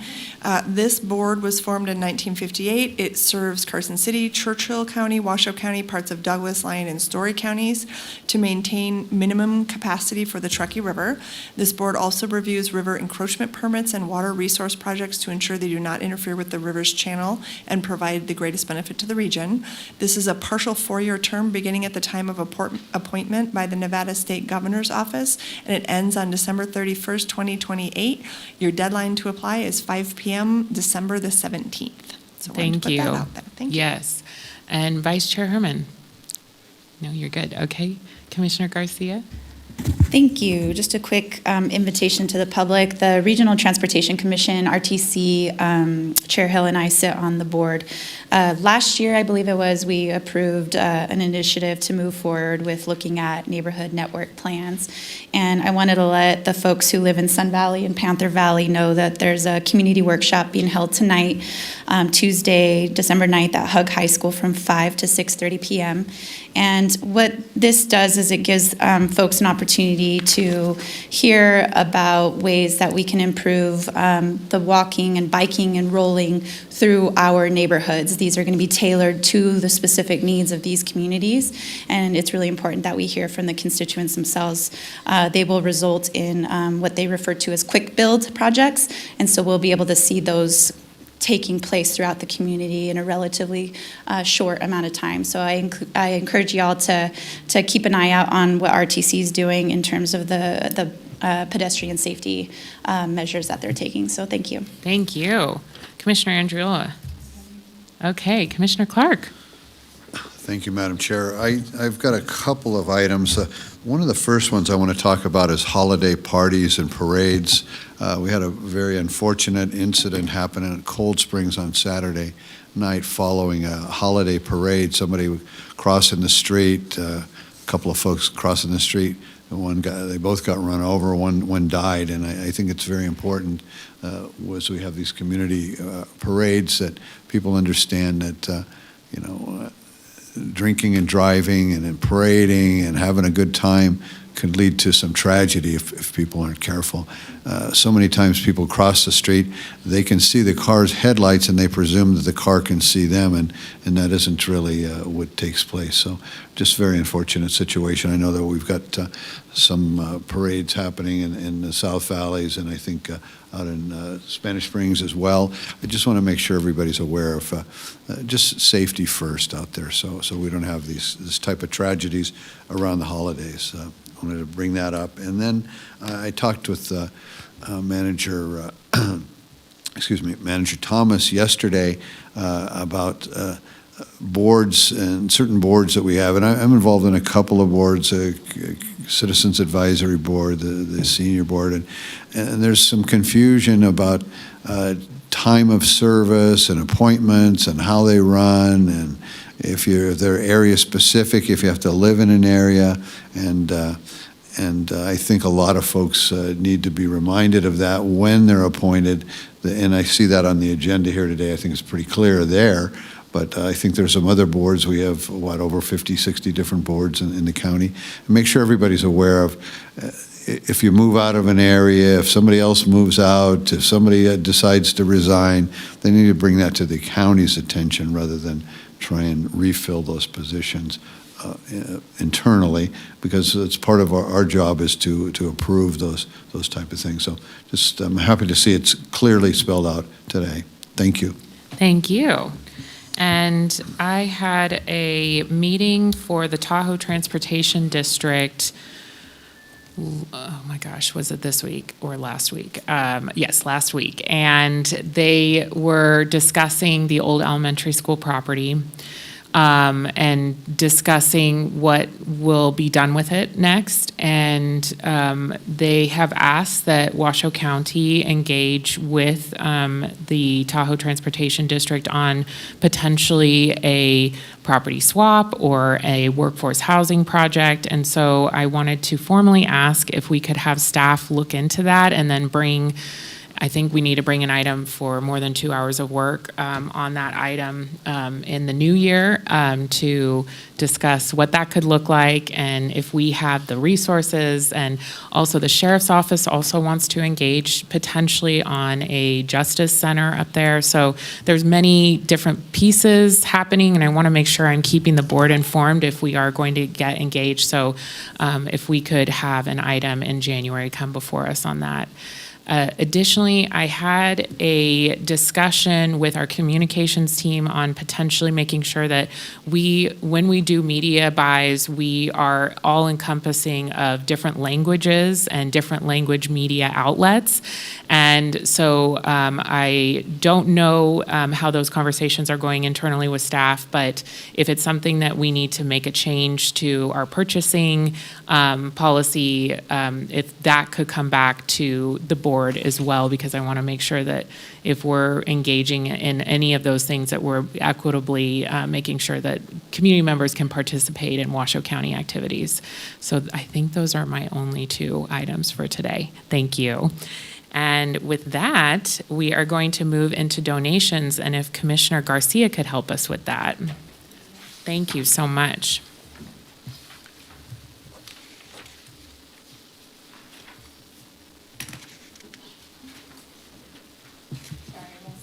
Oh, you're fine.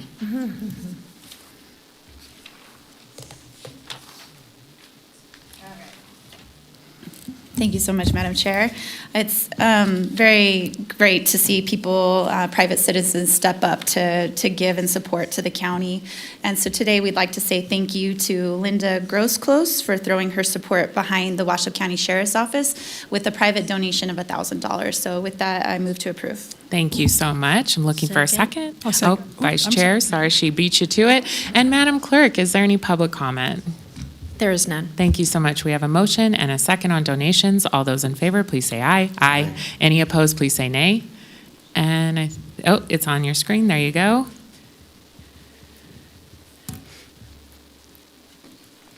And that motion passes unanimously. Thank you, everyone. We're now moving into our consent items. Do any board members want to pull a consent item? I'm not seeing that anyone does. Madam Clerk, is there any public comment on consent? There is. First up, we have Pam Roberts, followed by Wendy Hammond and Mitch Hammond. Thank you.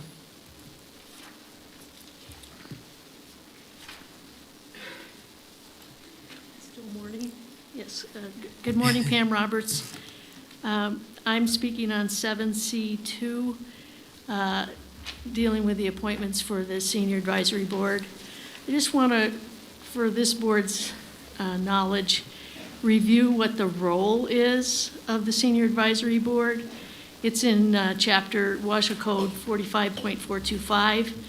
It's at a minimum in the following areas. We're supposed to work with the Director of Human Services and the Senior Division Center, Senior Services Director. Development of long and short-range agency goals. If you recall, I shared with this body an 11-page master plan document that we've been working on for 2 years. Provide input on program services and needs within the community. We do that on a regular basis at our monthly meetings. Reviewing the quality of agency services provided, providing technical assistance as applicable, reviewing and making recommendations regarding the division's proposed budget, reviewing and providing input to the director regarding community trends and needs. The board has no monetary authority. We don't approve money, we don't get to say, we can advise, but we're really advisory only. Notwithstanding all that, our board has done a lot of wonderful things. And those people include Edward Lamb, who's on the slate today, Marianne McCauley, who's on the slate today, Mac Rossi, and myself, who are wanting to be reappointed. But we also have 3 new members that are on the slate, Ann Gwynn, Alan D. Stefano, and Monica Wedd. And just so you understand the process, what has happened in the past is announcements for openings go out, and we actually had like 23 applications at one point, and we're like, whoa, man, we have to try to sort through all these. Then we tell them about coming to a meeting. We'd like to meet them, have them talk about why they want to be on the Senior Advisory Board. Unfortunately, all 23 didn't show up, or maybe fortunately, but 6 did. And so based upon the conversations with them, the board made recommendations regarding those people that you see on the slate today. This board has been extremely active. It's unfortunate that due to some delays, and I told you last time I'm not going to lay blame. I'm not into blaming things, but there's been some delays. And hopefully we'll understand better about how we need to fill these positions in a more timely manner. But because of those delays, the board's been down to 6 people instead of 11 plus 2 alternates. And that is slowed us down. The board hasn't been able to work on this master plan. So hopefully today you guys will all vote this slate in and we can get back to work helping the seniors in our community. Thank you. Thank you. Wendy and Mitch Hammond, followed by Nancy Rifkin.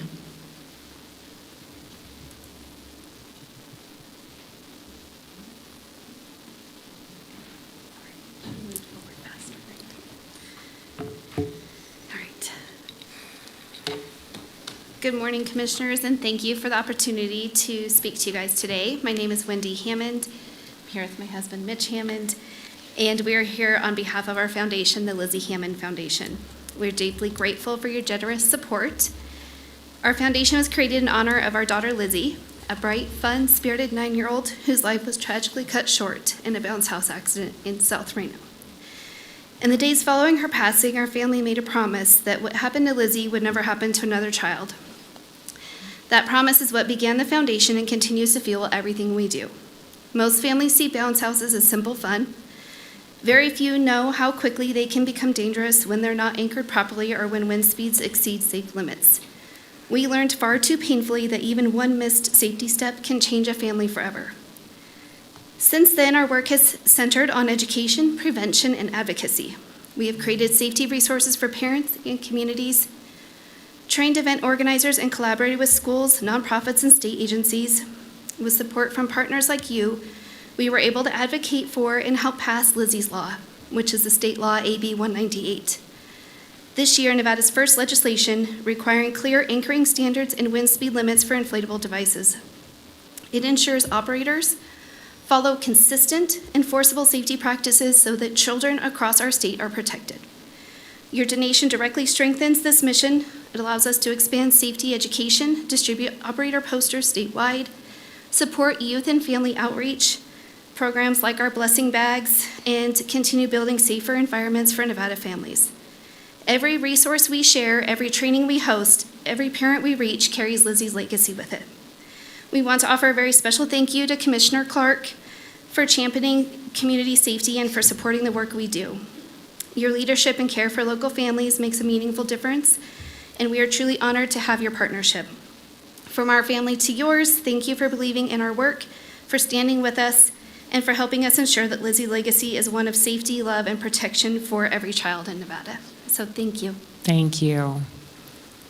Nancy Rifkin, followed by Susan Muschke.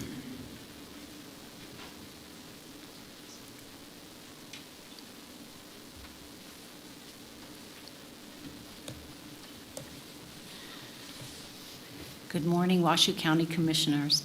Thank you so much for your consideration for a donation to the Nevada Veterans Coalition. Again, my name is Nancy Rifkin, and the Nevada Veterans Coalition was founded by a handful of veterans who wanted to maintain a beautiful cemetery out in Fernley.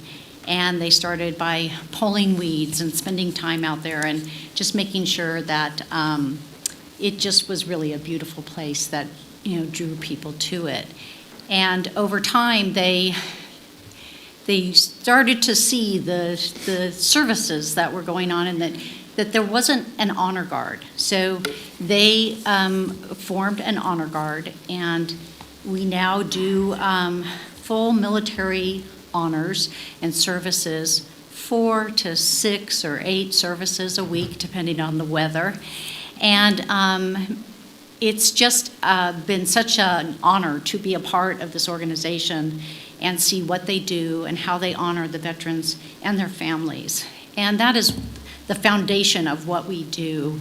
But many of you are probably aware of Memorial Day that we organize every year out there, and Wreaths Across America, and that's coming up this weekend. So I would encourage you, if you haven't been before, to carve out some time, and it's at 9 o'clock this Saturday. And again, we just really appreciate your consideration because we are 100% volunteer, and we rely on donations.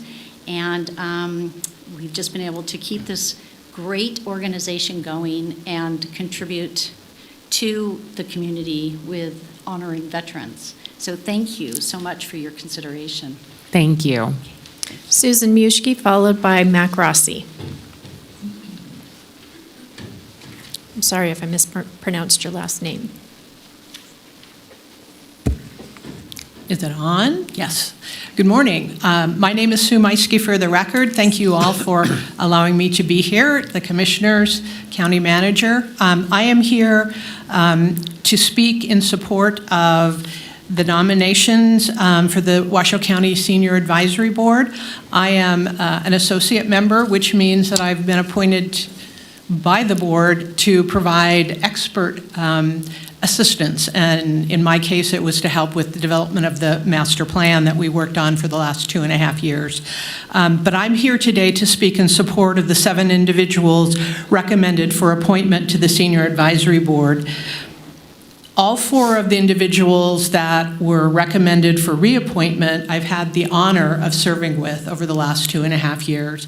Each of those individuals bring important and unique understanding, interests, and energy towards issues affecting seniors in the county.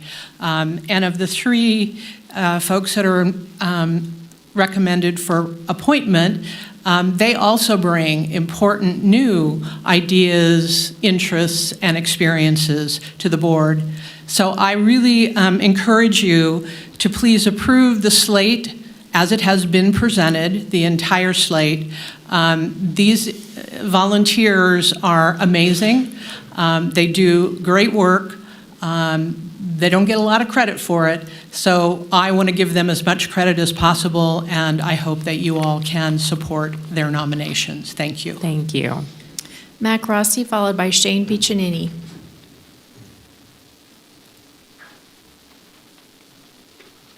Good morning. My name is Mac Rossi, all the commissioners and the manager. I'm speaking on behalf of one of the reappointments, myself, and I'd appreciate your support. I would like to continue on working with the seniors as far as for outside activities, better food conditions, and show you my dedication. I've gone ahead and changed my hair color to white so I can blend in more with the seniors. Thank you. Thank you. Shane Piccinini. I got an email from Shane. He left. He had to leave, Okay. sadly. So that's everybody who signed in. Okay, thank you so much. With that, if there's no one wants to pull anything, I'm looking for a motion on consent, please. I'll move to approve. Thank you, Commissioner Andrilla. Vice Chair Herman, you got the second? All right. All those in favor, please say aye. Aye. Any opposed, please say nay. And I think that passes unanimously as well. It passed unanimously. I don't know why it didn't pop up. No worries. Thank you, Madam Clerk. Okay, now to our Vice Chair to help us with a block vote. Vice Chair Herman. All right. This would be in the form of a motion, and number 8, 9, 10, 11, 12, 13, 15, 16, 17, and 18. And I'm kind of excited about item 11. Yay. That's so great. Thank you so much. All right, we have a motion on the block vote. I'm looking for a second. Madam Chair? Yes, Commissioner Andrilla. Procedurally, if Yes. you'd like to go with a second, but I am going to request an item to be pulled. Yeah, I apologize. Oh, that's okay. So- If you want to do the second, and then Yeah. you can request for Right. a change. An amendment. Yeah, an amendment to the yeah. motion. Well, I'll second. Okay. So we can get to the procedure. Okay, so, and then for comment, Commissioner Andriola. Thank you. Yes. Madam Chair and Vice Chair Herman, I am asking for consideration of pulling item number 15. Okay. And if you would be amenable to amend your motion, I certainly would be amenable to seconding that. All right. Are you okay with pulling item 15, Vice Chair? Yes. Okay, so with an amended motion, and you still have the second, okay. Any questions on that from the board? I'm not seeing anyone. And then Madam Clerk, any public comment on those items? There is none. Okay. We have a motion and a second on block. All those in favor, please say aye. Aye. Any opposed, please say nay. And I think that also is unanimous. Was that the vote, or is that, I think it's just on delay today. Yeah. I got Let's mine. see. Okay. You got yours? I got mine. Okay. Let me All try right. it- Let me try it one more time. Okay, thank you, Madam Let's Clerk. see.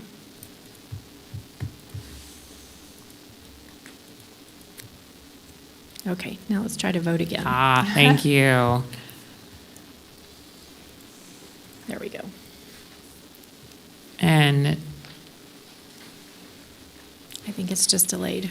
It was unanimous. okay, that was unanimous. Thank you so much. Well, we'll move into item 14 first. 15. Yeah, well, we have 14 and then 15. But I also wanted to point out that for Vice Chair Herman, just to give a little love. So on item 11 that was just approved, I just want to give a lot of credit to Vice Chair Herman and our team for getting that 8-mile entrance to the Black Rock Desert, that County Road 447 funded. I also know that Manager Thomas has been working on that since she started at the county, or even before you were at the county, actually. So big credit there. And then I do want to give a lot of support to the state of Nevada during the special legislative session. I don't think that folks know that the county was awarded $7.5 million in general funds to help with our jail-based mental health program. And so I know that a lot of work went into that. Ms. Matievich, our sheriff's deputies, as well as I know the folks who are working on mental health initiatives at the county. I don't have all the names of people who worked on that, but I do want to say congratulations. We're so thrilled that we got that funding, so that was a very big deal as well. Okay, thank you for that. We'll now move into item 14, and welcome. And Manager Thomas, if you'll lead us into that. Sure, I'll give you a quick overview. Item 14 is a recommendation to approve our Washoe County opioid use needs assessment for 2026 through 2029 and the Washoe Opioid Abatement and Recovery Fund plan for 2026 to 2027. We have Lauren Beal here to present to us. Welcome. Thank Hi, you. everyone. Lauren Beal, Grants and Community Program Analyst for the record. You are getting two big chunks of paper. One is the Washoe Opioid Use Disorder Needs Assessment, and the other is the associated Washoe Opioid Abatement and Recovery Fund funding plan. We're gonna first talk a little bit about how we kind of got to this point right now. As I think everybody knows, the opioid epidemic has had major impacts on our community.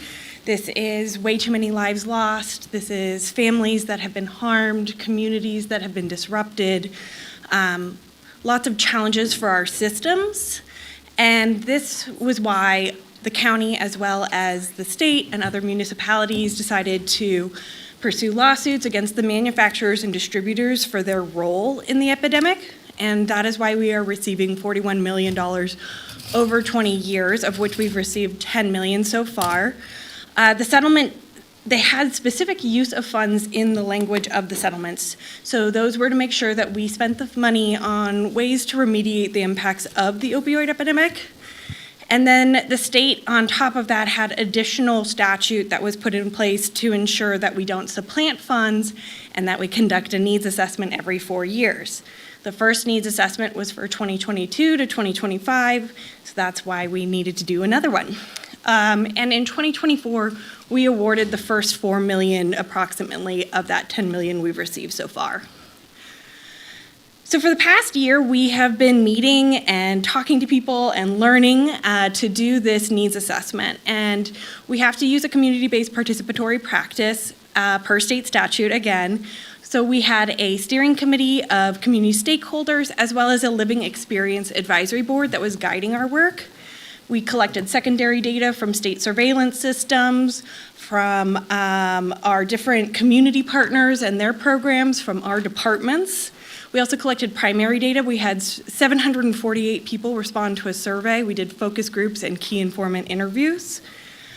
And that all led to the really big document in front of you, which is 200 plus pages. And so a quick snapshot of what's in there. In the 12-month period that ended in February 2025, there were 179 overdose deaths in Washoe County.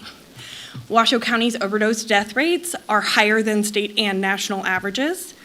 Fentanyl has largely replaced other opioids on our drug market, so you're really not seeing heroin or illicitly manufactured opioids like Oxycontin and oxycodone anymore. It's really been replaced by fentanyl. And despite a very common misconception, fentanyl is not in all of the drugs. I know a lot of people think it is, but most of the time, weed is just going to be weed. Meth is just going to be meth, which is not great either, right? But it's not really going to be always adulterated with fentanyl. There are occasions where there are trace amounts of fentanyl, which is why it's important to still encourage people to test their drugs to make sure that they're not accidentally overdosing. And then polysubstance use is a continued major challenge in our community. People use meth and fentanyl, and meth is still the #1 illicit drug of choice in Washoe County. So some other findings from our conversations. Treatment access and navigation is a major challenge in Washoe County. There are long wait lists. People don't know which insurance they have and which places take their insurance. And so this causes people's window of change to close while they're waiting to get access to services.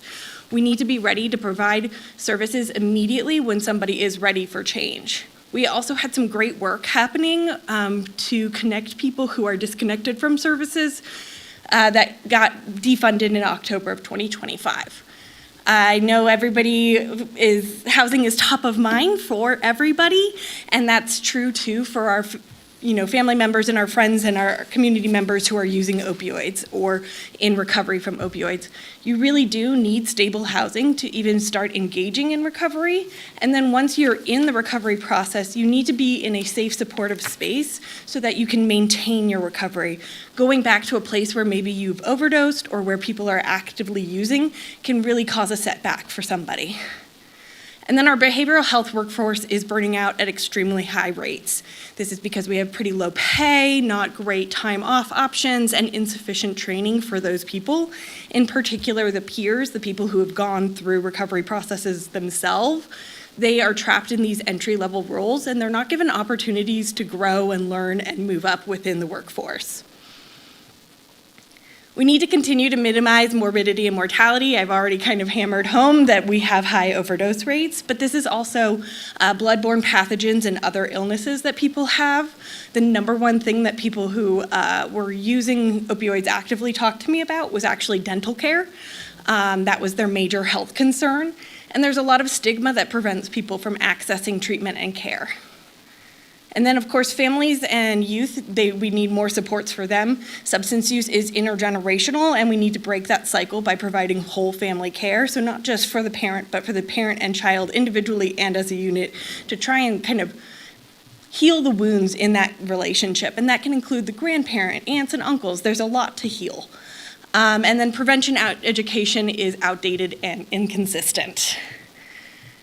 Kind of along with our treatment access and navigation, systems coordination can be improved.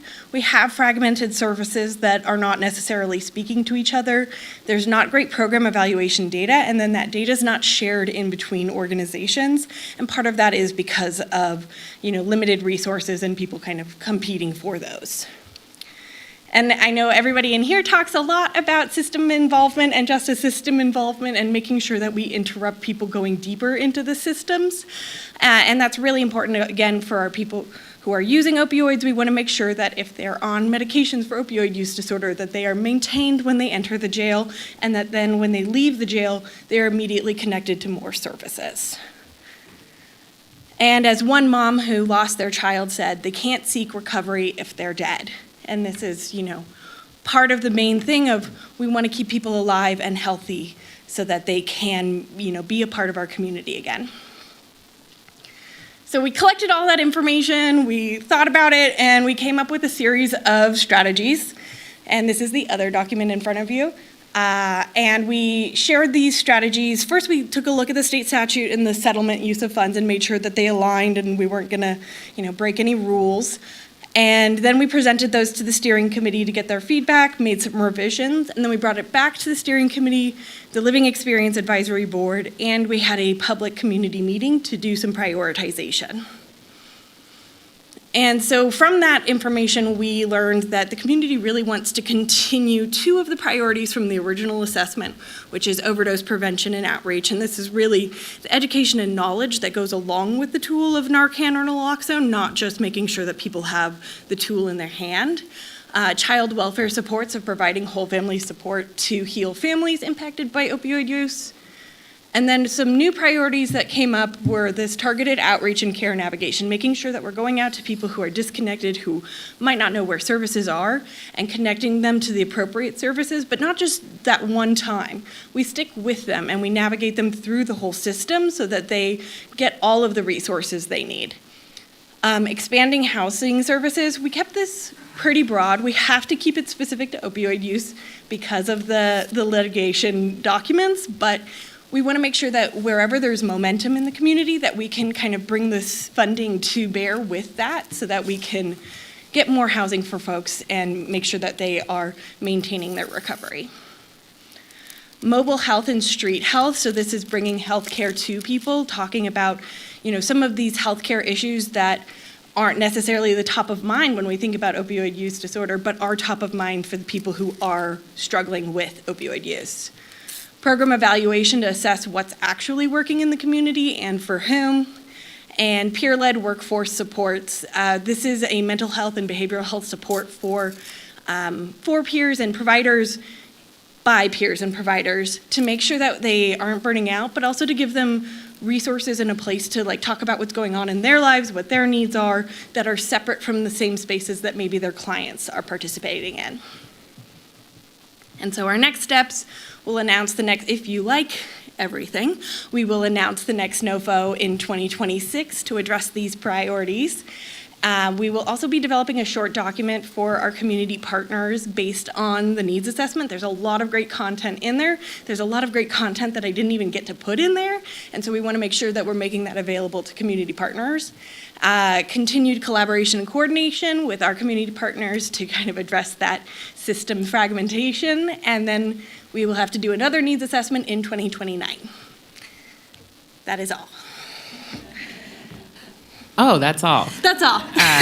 You've been working so hard on this, and I know you've been out in community and really connecting with folks who have this lived experience, getting them what they need. I wish we had more money to invest in housing and Crossroads because we know that program works, and especially with the expansion of the Family Crossroads program, I wish we could put more money towards that program because I know that we have waiting lists on those programs, don't we? I'm pretty sure every single Crossroads program has a waiting list. Yeah. And the bummer with Crossroads is that once you graduate, then we have to find you permanent housing, and that's also a crisis in our community. So it is definitely tough to fight, but I'm so glad that you're learning about what people need on the ground, and this is incredible, this report. So I'll go to the Vice Chair first for questions or comments. No comments, but it's amazing what you've done. Yeah. Thank you very much. I appreciate it. And Commissioner Garcia. Thank you. I'm going to start calling you Dr. Beal because this is literally a PhD dissertation, 190 pages, 48 pages. Well done. And I've seen firsthand how much you're in the community, how you know the people doing the work, have boots on the ground. So I really commend your passion and your leadership on this. You've delivered an incredible roadmap for us to follow, and so we are fully indebted to you. I co-presented, you were voluntold to pop up and help me present at a JTNN thing, and one of the first things I said to the providers in the room is, please don't burn out. And I didn't realize that that was actually one of the findings. I mean, we know that we have a shortage of, the behavioral workforce and people that are doing this type of work, but it's, all jokes aside, it is hard work. And the work can't be done unless these practitioners, providers are healthy, the nonprofits that they represent are healthy, and that all the system is working collaboratively. I wanted to give you a chance to highlight the Living Experience Advisory Board. It's in the report. I saw that they had the chance to do some of their own ranking, but if you could just touch on that and just before I close, just thank you again for all your hard work. Yeah, absolutely. So the Living Experience Advisory Board, we did a couple of different things with them. They provided guidance and feedback on all the tools, so the survey tools, the interviews that we did. They kind of guided what were the questions and refined some of the questions to make sure that we were asking things that were important to them as well. We actually, from the survey that was originally done, we added a whole new section specifically to ask people who are currently using substances questions about their experiences. And so they gave that guidance, but we provided them with training to go out into community and talk to people and do the survey themselves, so that we were reaching people that wouldn't necessarily talk to me or talk to another, county representative, but, would talk to somebody who was in a similar place to them to really make sure that we were getting a wider view of what was happening. And then they also came back and looked at the data and said, okay, here's what resonates with us, what doesn't make sense to us. And they did their own prioritizations session of looking at it from what did they think would work in our community and what they thought we should be doing, and kind of ranking it based on those questions. And on the lack of transportation, hopefully you know that Commissioner Garcia and I can support those efforts if you let us know well in advance on bus passes and things like that. I know that that's also a barrier. Yeah, absolutely. I'll talk to you more about it. Yeah, just let us know. We want to support folks in recovery. Commissioner Andriola. Yeah. So thank you for doing all this hard work. And I know it wasn't you, it was everybody collaboratively, but thanks for your passion about really making a difference and using these funds to help change and impact lives. But you mentioned during the slide, one of the slides, and you don't have to go back to it, that you were going to do a one-page summary and give it to the collaborative partners or something to that effect. And I'm wondering if there might be an opportunity to keep us in mind in terms of updates, because this is a lot of work, and I think maybe Commissioner Garcia knows President Sandoval for an honorary PhD, but I do think sometimes that it would be helpful to be able to get how things are progressing if the chair so feels that would be. I love that. But I do think it's important because there's a lot of work here, and there's a lot more work to do.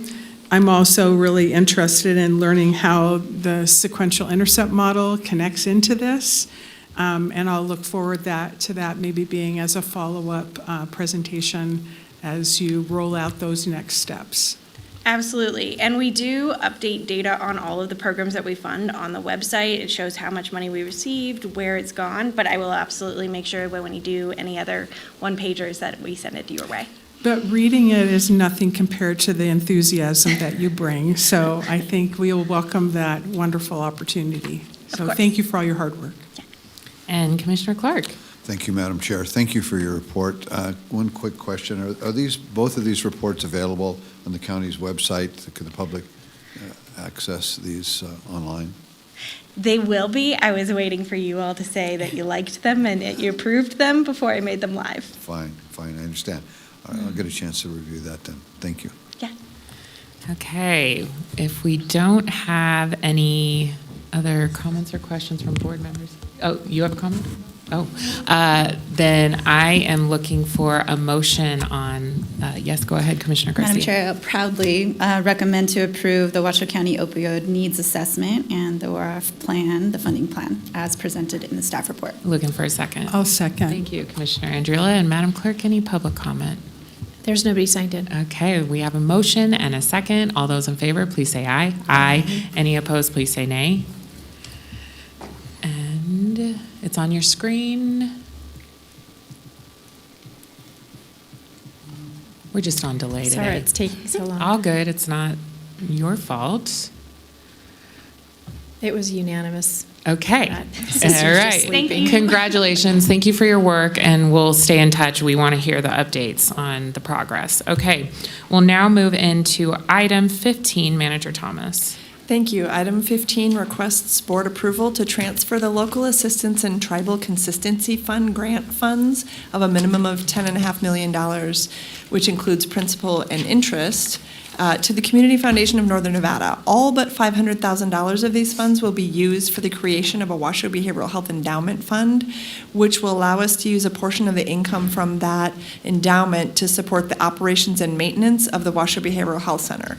If the annual operations and maintenance of the Washoe Behavioral Health Center are satisfied, and if there are funds in excess, those funds may, at the discretion of the county manager or his or her designee, be placed into the existing Regional Behavioral Health Initiatives Fund at the Community Foundation to support strategic behavioral health initiatives. In addition, the board's going to use the designation of that $500,000 that's pulled out of there to support the Regional Behavioral Health Initiatives Fund for a potential payment to Renown Health to support the Crisis Care Center upon completion of a written agreement with Renown Health. After a $2 million contribution from the state is exhausted and conditions in the agreement are met. And it'll authorize that any remaining funds designated to Renown that are not utilized remain at the Community Foundation for Northern Nevada and be designated to the crisis response system. So lots going on in there. I understand if there are questions, but I'll turn it back over to the board. Great. And are you the lead staff member on this item? I'm the lead staff member on all. I know you are. I know. Okay, so if there's any, I mean, Commissioner We've Andriola got folks has, here. We've got okay, Community Foundation great. here. Renown is here. We've got Julia here. We've got our behavioral health administrator, okay. and you have your CFO here. So we've got all the folks. We got all the Yeah, people. yeah. Awesome. Thank you so much. All right, Commissioner Andriola, I'll start with you. You had pulled the item, Thank you. and then we'll go on. I really appreciate you all being in the audience. I'm hoping if the chair is okay, I really think that getting a snapshot of what the importance is of this was why I wanted to pull it.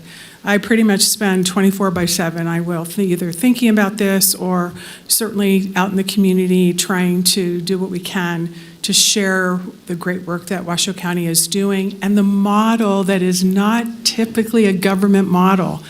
When I speak with folks who operate businesses and share how this is going to work, it's really not on the backs of taxpayers.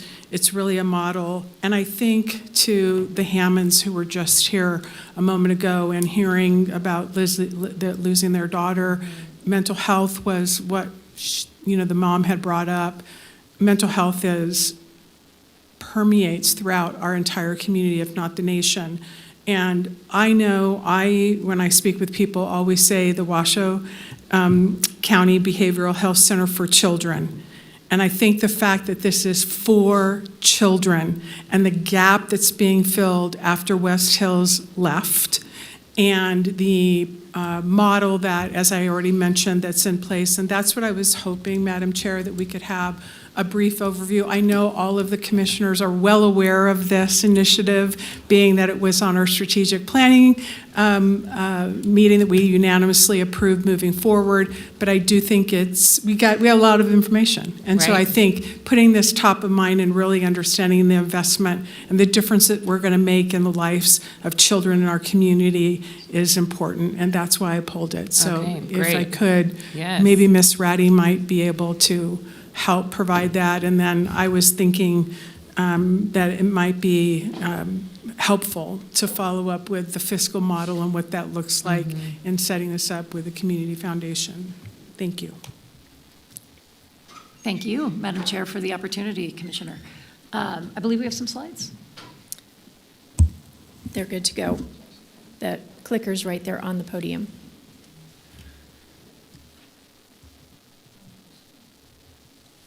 I see it. So let's just start briefly with what the Washoe Behavioral Health Center is and why, in particular, as Commissioner Andriola emphasized, that this is so important for our community. So in 2021, unfortunately, this community experienced the closure of one of our key behavioral health providers in the form of the West Hills Hospital. When that facility closed, it was widely recognized that blew a big hole in our behavioral health system of care. And this, excuse me, this county commission And the leadership of the county decided that that was not something that we were willing to stand for. And under your leadership, we used some federal dollars, some American Rescue Plan Act dollars to purchase that facility and to start working towards plans to renovate that facility so we would not lose those services in our community. So that project has been underway for quite some time now. We've been able to secure somewhere around $28 million to continue that renovation, and that there are folks here from CSD who could comment on it, but demolition is well underway. Early in next year, you'll receive the final bid package that will help us to finalize the building. The building's important, but what happens in the building is probably more important, and what will happen in that building is a series of behavioral health services for children. Some of those exist in our community, but just don't exist to the scale that we need. So an example there would be a psychiatric residential treatment facility. This is an inpatient, 3 weeks to 3 months-ish residential treatment where not only will we meet the behavioral health needs for those children and adolescents, but also their schooling. There'll be art, there'll be different activities. Obviously we take care of them 24/7, feed them, house them, et cetera. But in addition, we're going to have an outpatient clinic. So the intent there is that these families can have one sort of behavioral health home. So if they start in outpatient and step up, that they can stay within the same facility. If they start in outpatient, they can step down and still have their outpatient needs met. And then there are two different services that we are contemplating in that facility that are innovative, that don't currently exist in our community today. One is what's known as a crisis stabilization center. The other part of this agenda item is we have been able to open a crisis stabilization center for adults 18 and over, but we do not have a crisis stabilization center for children. How many of you have ever been to the emergency room? Once or twice? Is it a therapeutic environment? Not necessarily. They do a wonderful job, of course, to meet the emergency medical needs. So think of this as a urgent care for behavioral health needs. So instead of showing up at the emergency room, you can show up at a facility that is designed specifically to meet your behavioral health needs. And then finally, being thoughtful about the needs of our foster care families and post-adoptive families, we are looking at if we can integrate emergency respite. So this is when behaviors are escalating and people need a timeout. So that's why it's important. We talk about capital projects, we talk about building, but at the end of the day, these are meaningful services that will help address the needs of children and families in our community. And the last thing I would say about why it's important, the last two things I would say about why it's important, we're hoping for it to be a teaching facility. We have a shortage of behavioral health providers in our community, and that is important. And at any given time, there's about 50 kids in our community from Washoe County who have to go out of state or down to Vegas to receive care. And that is incredibly challenging for families, and we want to keep more of those kids and families home. So it addresses a critical community need and really fills some of the gaps in our community. We will be soliciting for an operator. We don't intend to operate it ourselves. We intend to go out for an RFP to say, hey, we can bring this building to bear. What expertise and services can you bring to bear to make sure that we're meeting these needs? And this particular item allows for the operations of the facility. I don't mean the medical care, but I just mean the lights and all the kinds of things that we need to do at an operational level to be covered through an endowment. That means that won't be hitting or hurting the county's general fund or some of the other programs that we care about in our community, but rather that these expenses will be able to be covered on an ongoing basis through this endowment. That is the intent. So it keeps those resources that we do have focused on patient care and not necessarily on keeping the lights on. The other piece is the Renowned Crisis Care Center. So you will all have remembered me coming up here multiple times now and talking about our crisis system of care. Our crisis system of care is this very transformational work that we're trying to do as a collective, as a community. It's a broad-based collaboration to transition people who are experiencing a behavioral health crisis out of the current status quo system, which is call 911. If somebody rolls, it's likely going to be first responders, police, fire, ambulance, and if you go someplace, you're either going to end up at the emergency room or jail, to a behavioral health crisis system of care where you call 988, Hopefully, if we're able to roll someone, it's a behavioral health mobile crisis team. That's the part we're still really working on. And then finally, if you need someplace to go, it's a crisis care center. Again, the crisis care center is innovative, new to Nevada. We haven't done this before in the state of Nevada. It's a significant commitment on the part of the operator in that they are required to be operating 24/7 so that at any time that you find yourself in crisis, you can walk in their doors. And there's a significant amount of money needed to start up. And so in this particular instance, we had $6.2 million of federal funds that had been committed through a competitive RFP process to the operator in our community, which is Renown. That funding covered the remodel of the facility over on the NAMS campus. It covered some IT, medical records kinds of things, and then it covered some startup funds because you don't go from 0 to 100 on something like that, and it doesn't pencil for the first period of time while you're waiting to get those services ramped up. The operator has to hire enough staff and and be ready to take all comers 24/7. But they don't necessarily have all comers immediately to be able to bill insurance and to be able to reimburse that model to make it sustainable. In the long term, the belief is that it is sustainable. But again, I will say this has never been done here in the state of Nevada. We've got one open in Clark County now. We've got this one. Thankfully, Renown was willing to step up. So those $6.2 million, some of it was spent, but the rest was clawed back by the federal government.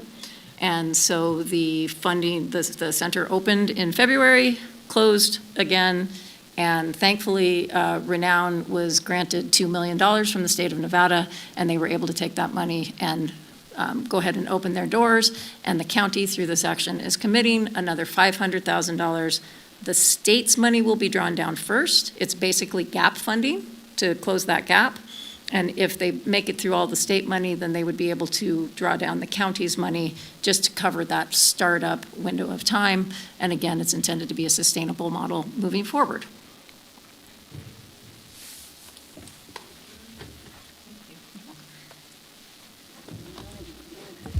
Good morning, Madam Chair, Madam Vice Chair, members of the Board of County Commissioners, Abby Jacobin, Chief Financial Officer working on this project. So LATCF is the Local Assistance and Tribal Consistency Fund. It's part of the American Rescue Plan Act funds. You accepted those funds of $9.4 million in October of 2022. And they have few restrictions on them. We are not allowed to use them for lobbying, but there are few restrictions on them. So we got creative and are trying to make them sustainable. So to make the funding sustainable, we had two choices. One, we could spend it all at once on a project that was eligible. There were many projects that were eligible, but we decided to propose to you a more sustainable model for many reasons. And our proposal is to transfer these funds to the Community Foundation of Northern Nevada, create an endowment fund, which can be invested with a slightly longer strategy. We're looking at this as a longer term than our normal investment, which is for cash flow needs normally within the 1 to 3 and 3 to 5 year programs. Community Foundation has more flexibility. As Ms. Ratty mentioned, the first $500,000 will go into a one-time fund for the Renown Crisis Care Center, and the remaining funds of about $10 million when we include the original $9.4 million of disbursement plus about $600,000 of interest are proposed to remain in perpetuity. There is a fee of 75 basis points or 0.75% that will be retained by the Community Foundation for investment advisory service and custodial services, because these are now in their name and they will be managing them.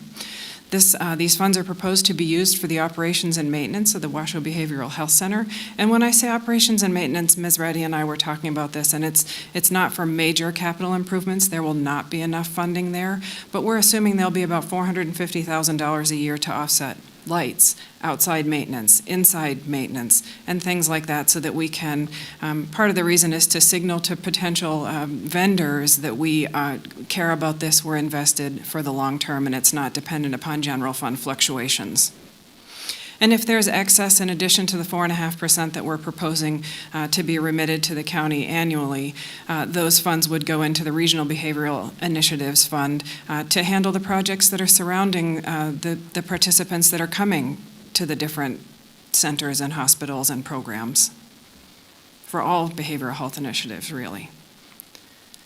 And we feel that this is an ideal strategy because, as I mentioned before, the Community Foundation can focus on longer-term investing. Their goals and priorities can be different than ours.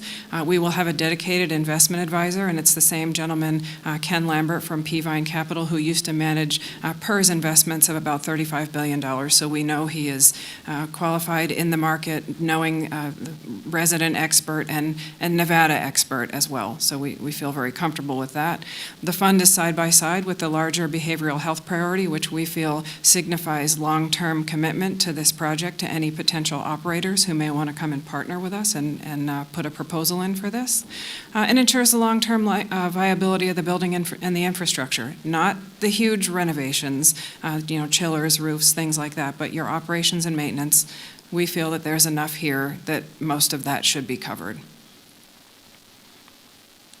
So the mechanics and the next steps, you augmented this fund by increasing the budget to allow for us to transfer the interest portion to the Community Foundation. We always had appropriation or budget authority to transfer the original grant amount over of $9.4 million, but the state law here requires you to take action for us to increase a budget for any reason. So we had to augment the fund at the last meeting for the interest income to be moved over to Community Foundation. Once they're transferred to the Community Foundation, the first $500 will be split off for that crisis care center, and then the second portion will be invested in those longer-term investments for that long-term sustainability. The goal is for those operating funds, because we'll always be a year in arrears, so we're never trying to time the market. We're going to invest. We'll have a year or a little more under our belts. We'll have those proceeds to place into, once the center is open, we'll be able to hit the ground running because we will have a year to invest.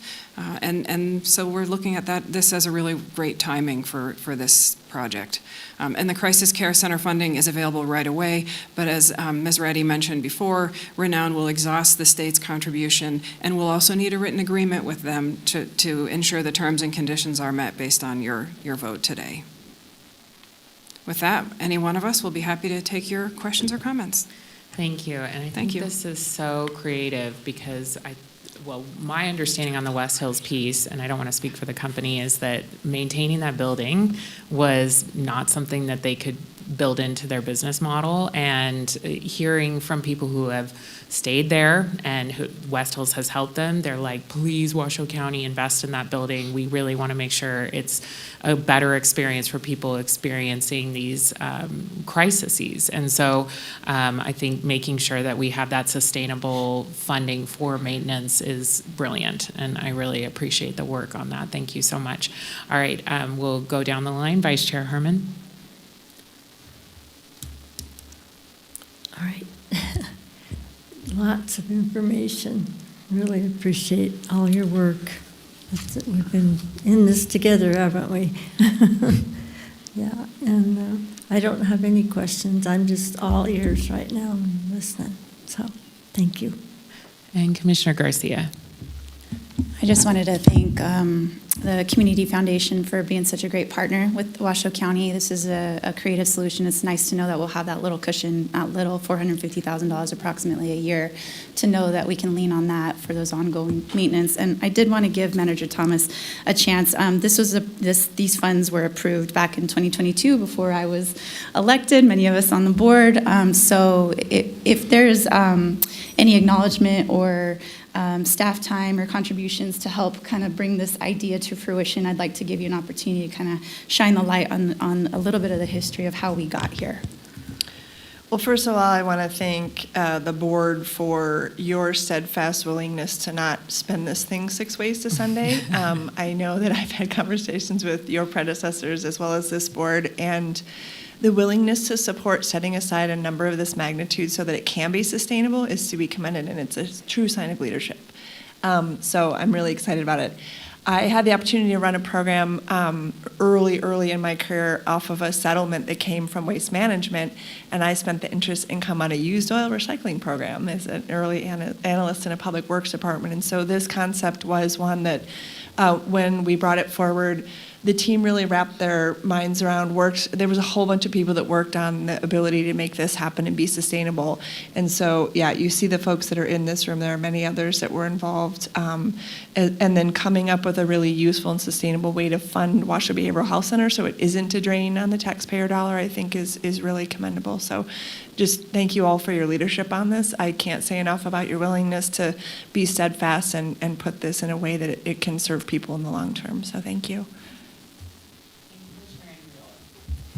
Thank you. I think from a simplistic standpoint for me, the fact that this public-private partnership, thank you to the Community Foundation, thanks to the foresight, as Commissioner Garcia just mentioned long before, well, I guess Commissioner Herman, thank you for being a part of that, where you're literally having the operator when the RFP is let, when that process is done, who will be the operator of executing the facility and helping children in their most vulnerable time. Right now, the gap that exists is, as Ms. Ratty already pointed out, is a hospital. A hospital is not the place to have the care that's needed for that child, whether it's the trauma or sex trafficking or foster care or whatever it might be, but then also the teaching opportunity. But the fact that the RFP, whoever that operator is going to operate it, and then the sustainability of the endowment funds will keep the lights and keep all of that, and it doesn't hit the general fund, certainly is to be commended by everyone who put this together. So thank you, Vice Chair Herman, for having that leadership as well, since you were here and we weren't. Thank you for the dedication of really taking this on, because it hasn't been done. I know that when I speak with various folks across the state and talk about this, it's really something to be proud of. And the fact that we were able to begin this renovation, if you will, and create a model where the RFP will actually have the operator do what I've already shared now several times. I share it so much because it's an unusual situation. Most of the time when you have a program, especially if a government program, there's always some type of government funding that has to continually feed it, and that's not the model. So to save children's lives, to make a difference, to have Lizzie Hammond, when the Hammonds, I wish they were here, and have the ability to even have advisory groups where they can help, and there's been some discussion about that when that's ready. But thank you. It's a big thank you, and I can't hopefully wait too long. I don't know. What is the anticipated time of the operation, the facility being done, the RFP going out, and us seeing maybe the first client? Well, not us seeing, but the operator seeing the first client. So this board will still have some decisions to be made in the February timeline about the next GMP that comes up, that is when you will get the full number of what it's going to cost to finish this thing. Assuming that, like, that's a couple months from now and you need a lot more information, right? But assuming that that GMP were to move forward successfully, we should be able to open it in the first half of 2027. Thank you. Thank you. Thank you. And Commissioner Clark. Thank you, Madam Chair. Thank you for your report. And I'm wondering, to Commissioner Andriola's point on the Washoe Behavioral Health Center, I know the main focus is for children. Have we thought of adding for children to it, the title? I know we've landed on, I don't know, it's already a long title, but just to make it clear, you know, who we're serving, and I don't know if it helps with fundraising or if that is something that we should even get involved with. I unofficially add it. Maybe I shouldn't have disclosed that in public, but it is for children. So I don't know. I think I'll let Ms. Ratty answer. But for me, I think there isn't any bigger gift than to have specialty folks saving the lives of children. Oh, yeah. So again, thank you. Well, for future discussion, it sounds like. Just add another C on that thing. But that I think this is an exciting day. I think this board has been doing some really monumental lifts that honestly the state should be doing, but we're standing this up because we know that we need to help kids in our backyard, and honestly this will help. When we went to the interim committee on finance at the legislature, we're going to be helping all of Northern Nevada, let's be real, because there's no other facility for the rest of the state. So something to be proud of, but also realizing that we're going to need more resources right as we open, but cannot wait for that first half of 2027. Very exciting. All right, if there's no other comments from the board, I am looking for a motion. Madam Chair, I'll move to approve as presented. Thank you, Commissioner Andrilla. Second. Thank you, Commissioner Garcia. And Madam Clerk, any public comment? Okay, thank you very much. We have a motion and a second. All those in favor, please say aye. Aye. Any opposed, please say nay.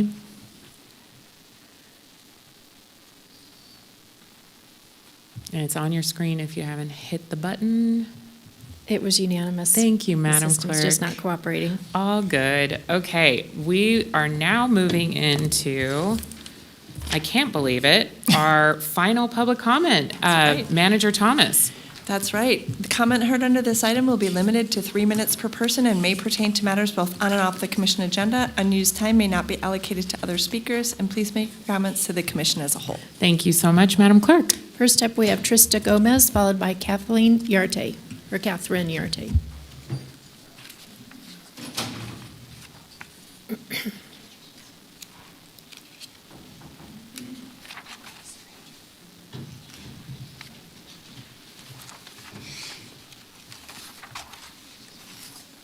Ooh, forgot, hold on.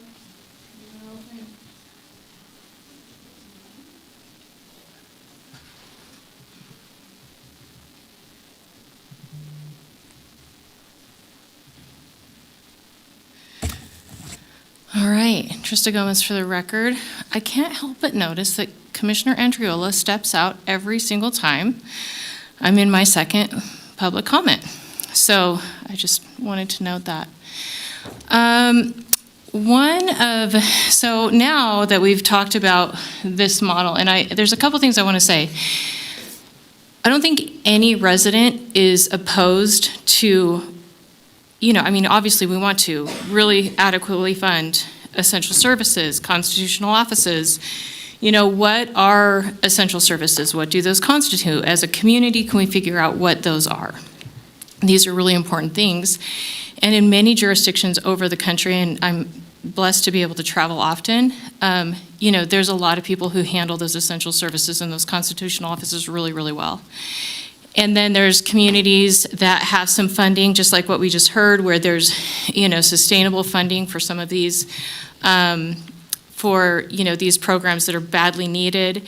And if there was any room in the budget, even if there was a surplus afterwards and all of those costs weren't necessarily taken care of, there would be plenty of room to maybe augment or sustain those, to some degree.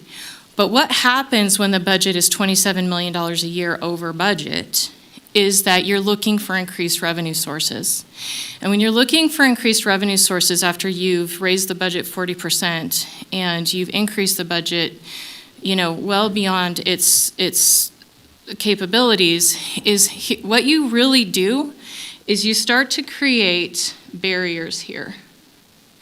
These are your working class, your middle class, your old people, your young people, your people trying to start out. That's this demographic. And so when we have no extra money, and I would really encourage you to look at your 2019 budget, because it was a beautiful piece of work. It was lovely.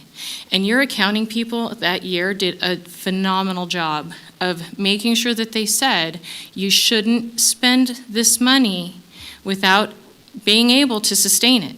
It's a great budget. I'd really encourage you to.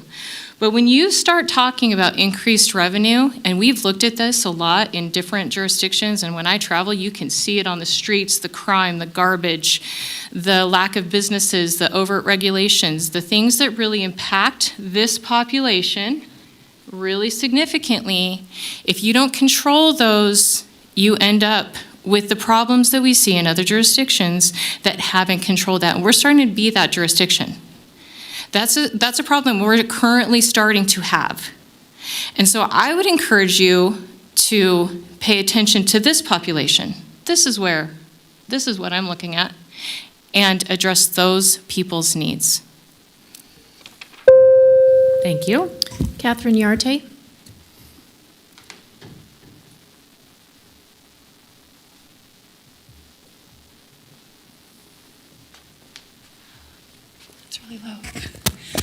afternoon, Catherine Yarte for the record. I don't have anything major. I just wanted to go back to the presentation, item 5A1 from the capital projects and the review of the sewer and wastewater. I thought that was a fantastic presentation, and I just had an idea that I wanted to pose to the board.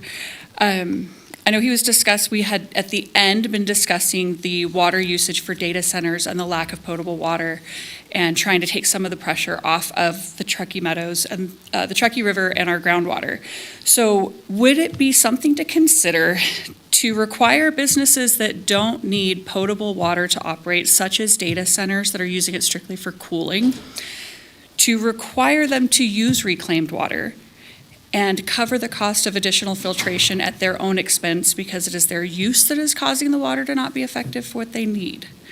That would take less water out of potable water. The idea that you were using potable water to cool a data center when we could be using it to take care of our citizens feels very wasteful when we already know how limited our water basin is and how little water rights are to go around. As someone who had to buy water rights as part of my business, because we do take care of livestock and people with it, this was something that came up and crossed my mind during that presentation, and I just wanted to share it on the record as an opportunity to explore to potentially utilize that reclaimed water in an effective way and put the burden back on the developers and the businesses coming in rather than the citizens.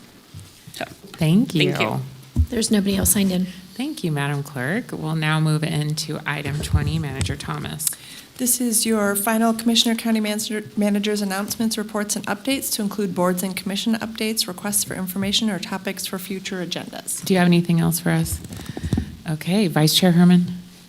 Okay, Commissioner Garcia, Commissioner Andriola, Commissioner Clark. Thank you. No comment. Thank you.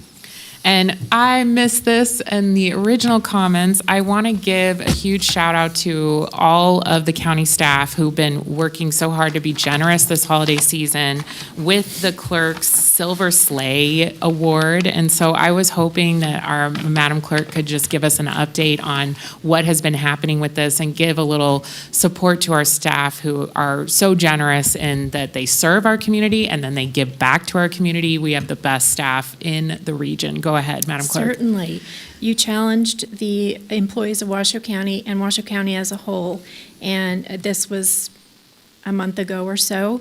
So far, when the Silver Sleigh Project started, the employees have donated $9,455, and this is a competition, and we have To the food bank. To the food bank, yes. Amazing. So this is a by department, by the full-time employees per department. So not surprising, the Public Guardian's Office is in first place. Wow. They have 20 employees and they have donated over $1,000. Amazing. Second place is Human Resources, donating $1,025 with only 21 employees. Third place is the Clerk's Office, 17 employees with over $800 donated. Fourth place is the County Manager's Office, $990 donated with 32 full-time employees. And fifth place is the Treasurer with $550 donated and 21 full-time employees. So I know there is a strategy for some departments. They like to wait till the very end and dump it into the pot. But, and that being said, you only have until the 19th to save your pennies and dump them all at the end. We will recognize at the very end the department who contributed the most dollar value, but for the competition, it is based on the number of full-time employees. So thank you, all of the employees. This has been a tremendous undertaking and almost $10,000 in the first 2 weeks. Yeah, that's incredible. And thank you for your leadership, Madam Clerk, on that as well. So thank you to the employees. We have the best employees. Okay, if there's nothing else from the board, it is 12:36 and we are adjourned.